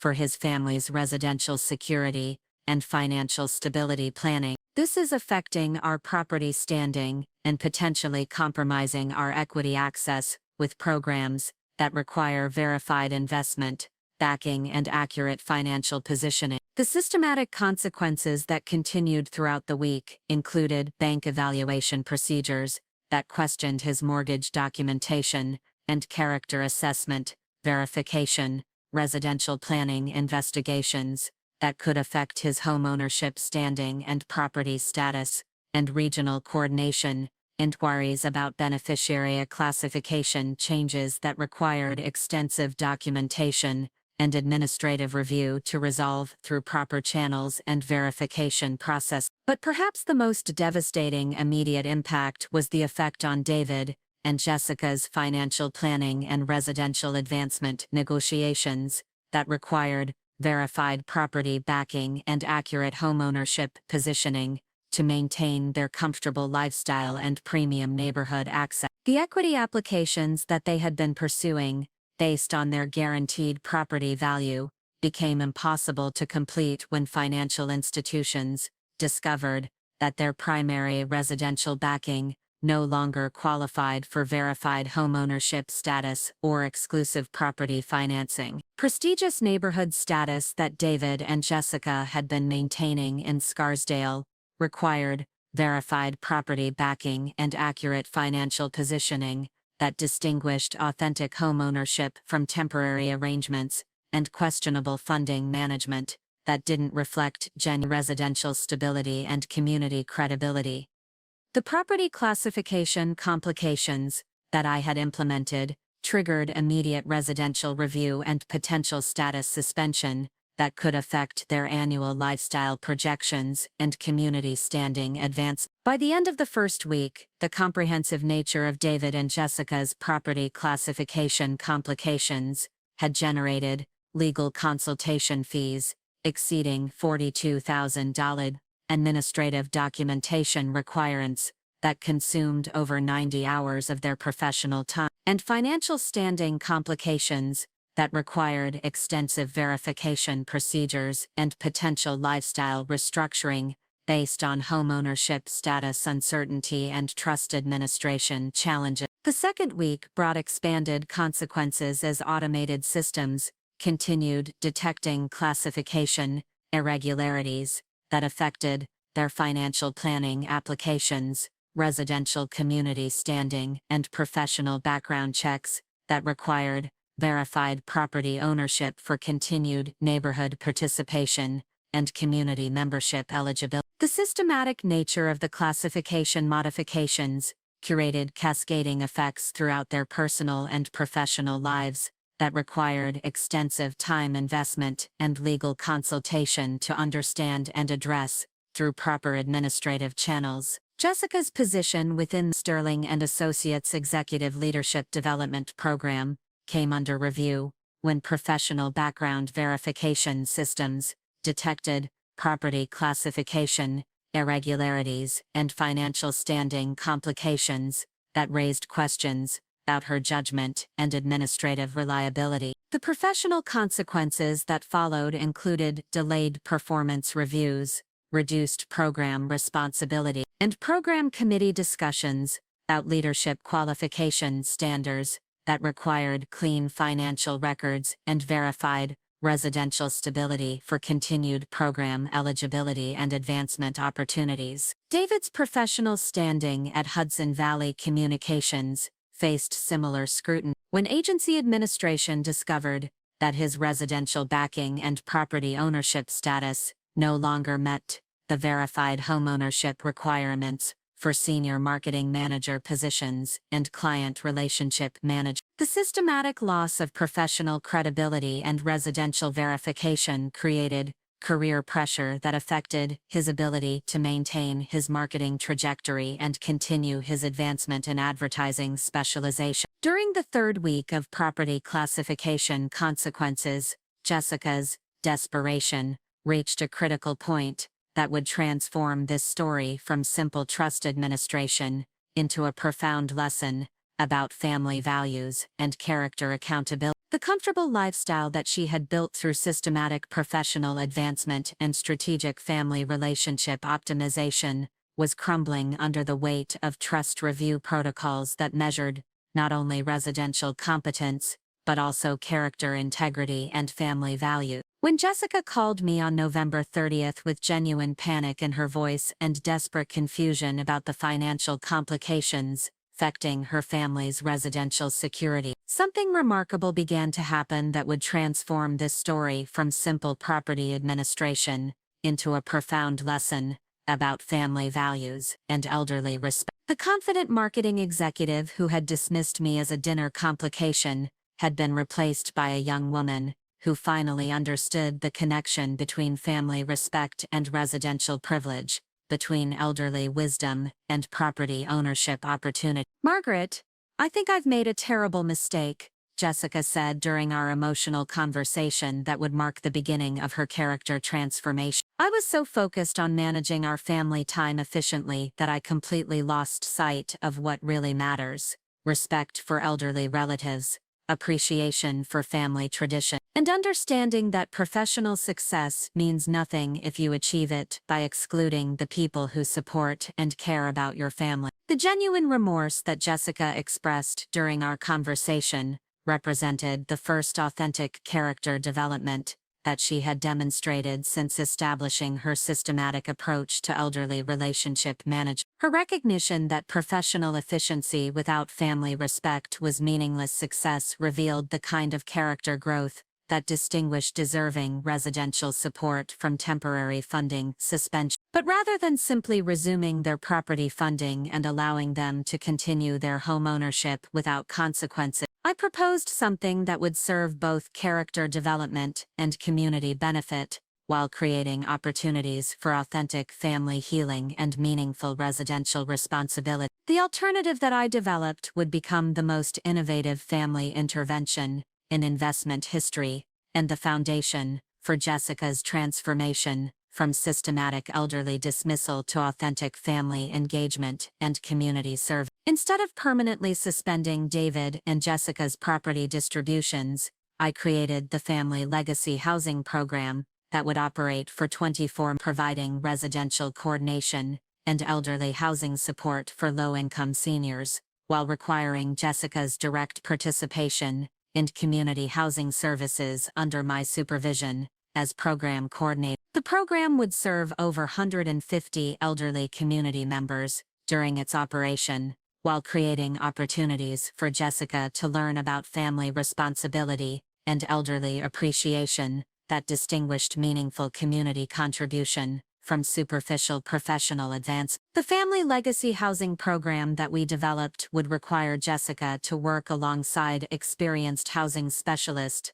community development workers, and elderly service professionals who understood the value of traditional wisdom and generational respect, while providing essential residential services to underserved elderly populations throughout Westchester County and the greater New York region. The program would combine Jessica's marketing expertise with community housing education that served both individual elderly needs and broader housing advocacy. But perhaps the most significant aspect of the program was the requirement that Jessica work directly under my supervision as program coordinator, learning about trust administration and family investment management that would provide her with genuine understanding of the property infrastructure that had been supporting her comfortable lifestyle throughout her systematic assumption that homeownership was self-funded rather than earned through character development and elderly respect. The transformation that began during the first month of the Family Legacy Housing Program exceeded even my own expectations for what community service could accomplish when combined with character accountability and elderly recognition. Jessica's initial reluctance to participate in hands-on elderly housing work gradually evolved into genuine appreciation for the seniors we served and understanding of the administrative expertise required for effective trust coordination and family investment management. The elderly community members who worked alongside Jessica in the Family Legacy Housing Program included retired teachers, former social workers, experienced community administrators, and housing advocates whose lifetime of service and professional expertise provided daily examples of the elderly wisdom and community contribution that Jessica had dismissed during her systematic family relationship restructuring and professional career optimization strategies. Mrs. Dorothy Chen, an 89-year-old retired housing coordinator who had spent 60 years providing residential support to New York's underserved communities, became particularly influential in helping Jessica understand the connection between family respect and community respect. Young lady, she told Jessica during their 6th week of working together, I've seen thousands of families over the years, and I can tell you that the most successful communities always start with families that understand how to honor their elderly members and learn from generational wisdom. The housing service training that Jessica received alongside 82-year-old retired property manager William Santos, who had operated New York's most respected affordable housing programs for 40 years before retirement, provided daily demonstrations of how professional expertise and elderly experience could combine to create community impact that exceeded anything achievable through individual advancement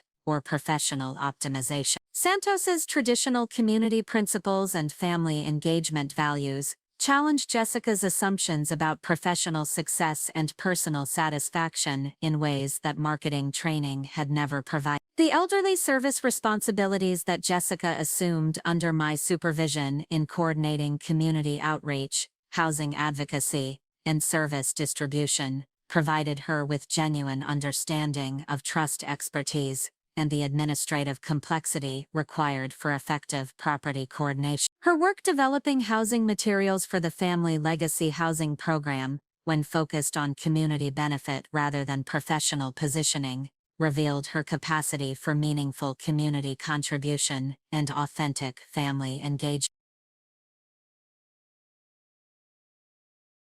The 24 months of Family Legacy Housing Program operation created measurable community impact that included coordinating residential support for over 150 elderly community members, providing housing education to 280 families and individuals, training 89 community members in elderly advocacy and housing coordination, and creating ongoing support networks that continued serving seniors long after the formal program concluded. The success of the program attracted attention from trust administrators throughout the Northeast and established a model for family-based community service that honored both elderly needs and intergenerational collaboration. But perhaps the most significant transformation was the change in Jessica's understanding of family relationships and the value of elderly wisdom in creating meaningful community contribution. Her systematic elderly dismissal and professional career optimization strategies were replaced by genuine appreciation for my trust expertise and recognition of how family respect and community service could create personal satisfaction and family fulfillment that exceeded anything achievable through competitive marketing advancement and strategic family management. The marketing career that Jessica rebuilt after completing her community service focused on providing nonprofit housing coordination and elderly advocacy rather than competitive agency advancement and professional positioning. Her work developing housing strategies for elderly community organizations and senior service facilities generated meaningful professional satisfaction while providing genuine community contribution that distinguished authentic marketing practice from superficial career success and systematic family dismissal. Jessica's approach to professional development evolved to include nonprofit housing coordination and community advocacy initiatives that leveraged her marketing expertise for elderly benefit and family service support. Her work developing marketing strategies for housing organizations and senior advocacy groups provided career advancement opportunities while creating authentic community impact and family pride that exceeded anything she had achieved through systematic elderly dismissal and career optimization. The modest home in Bronxville where David and Jessica moved during their community service period, costing $2,800 monthly and providing comfortable family living without luxury presentation requirements, became the foundation for authentic family relationships and community engagement, rather than systematic professional career development and elderly relationship management. The simple furnishings and traditional family activities that characterized their transformed lifestyle reflected genuine values and priorities that distinguished lasting happiness from temporary professional positioning and systematic family disrespect. 5 years later, Jessica's transformation had become a model for family-based community service throughout the Northeast, with her story featured in community development publications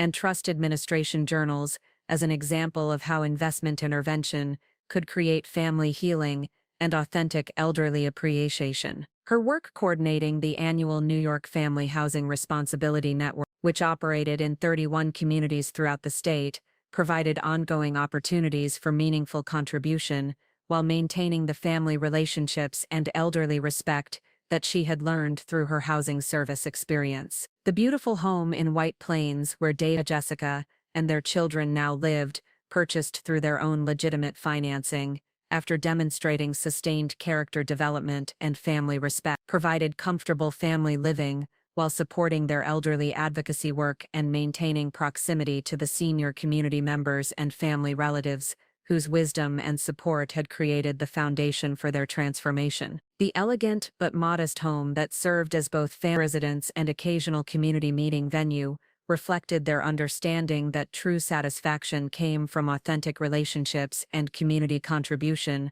rather than competitive professional positioning and systematic elderly dismissal. Jessica's current position as Community Housing Advocacy Director at Westchester County Social Services, earning $89,000 annually, while coordinating elderly housing programs and family community education throughout the region, provided meaningful professional work that honored both her marketing expertise and her commitment to community service and family values. Her work developing housing advocacy programs and accessible community services throughout New York created genuine impact while maintaining the family relationships and elderly respect that distinguished authentic success from superficial professional advancement. The Whitman Family Investment Trust scholarship that I re-established for David and Jessica after their successful completion of the Family Legacy Housing Program was restructured to include ongoing community service requirements and annual character assessments that ensured continued family respect and elderly appreciation. The modified trust structure required quarterly volunteer coordination with elderly community members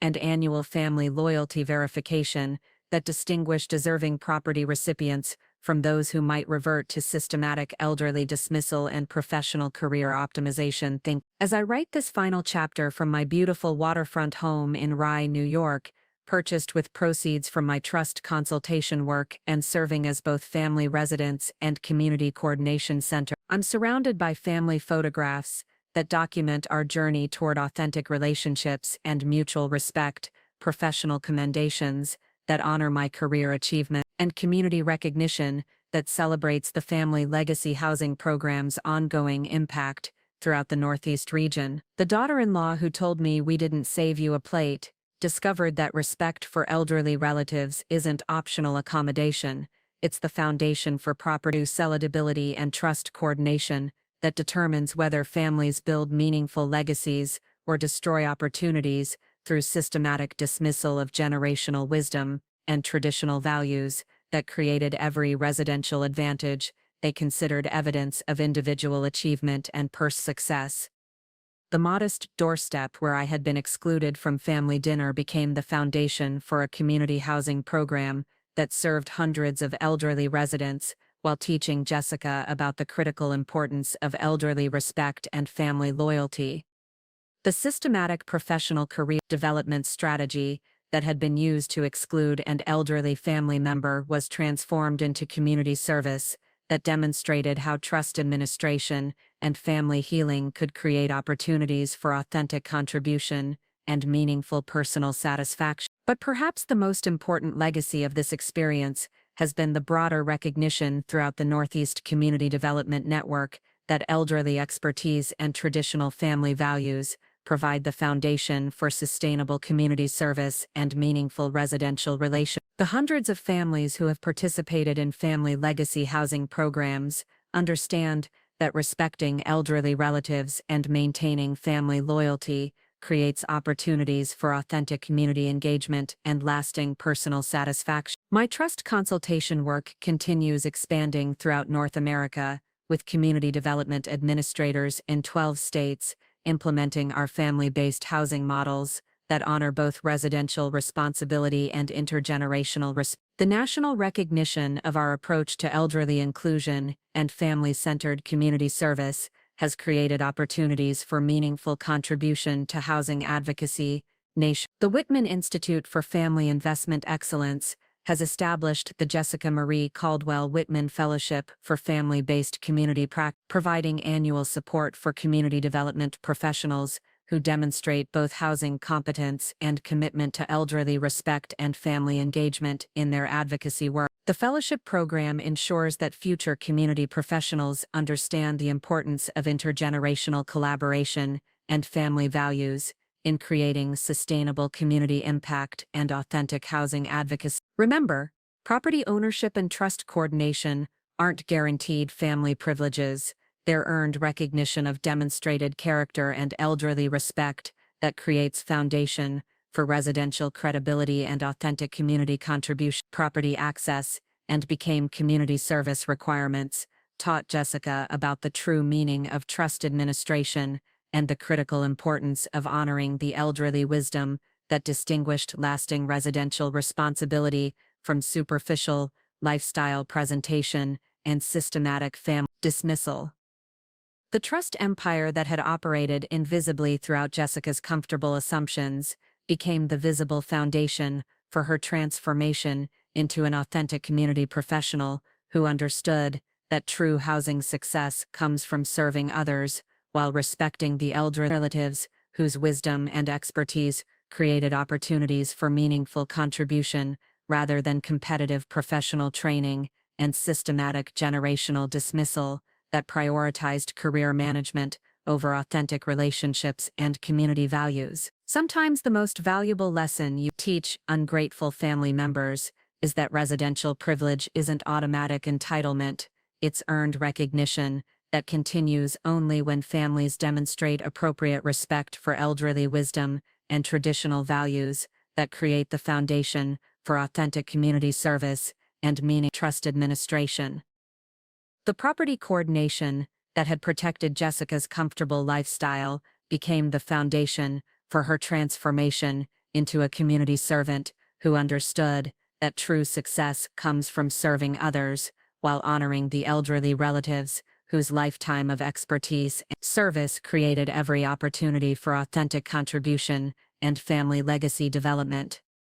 The investment funding that served systematic elderly dismissal became the heart of a community program that coordinated housing for hundreds, while teaching the most important lesson of all: respect for elderly relatives isn't just family courtesy, it's the foundation for trust eligibility and authentic community contribution that distinguishes meaningful service from superficial career presentation and systematic dismissal of the generational wisdom that creates opportunities for lasting impact and authentic personal satisfaction in service to others. Up next, you've got two more standout stories right on your screen. If this one hit the mark, you won't want to pass these up. Just click and check them out. And don't forget to subscribe and turn on the notification bell so you don't miss any upload from us.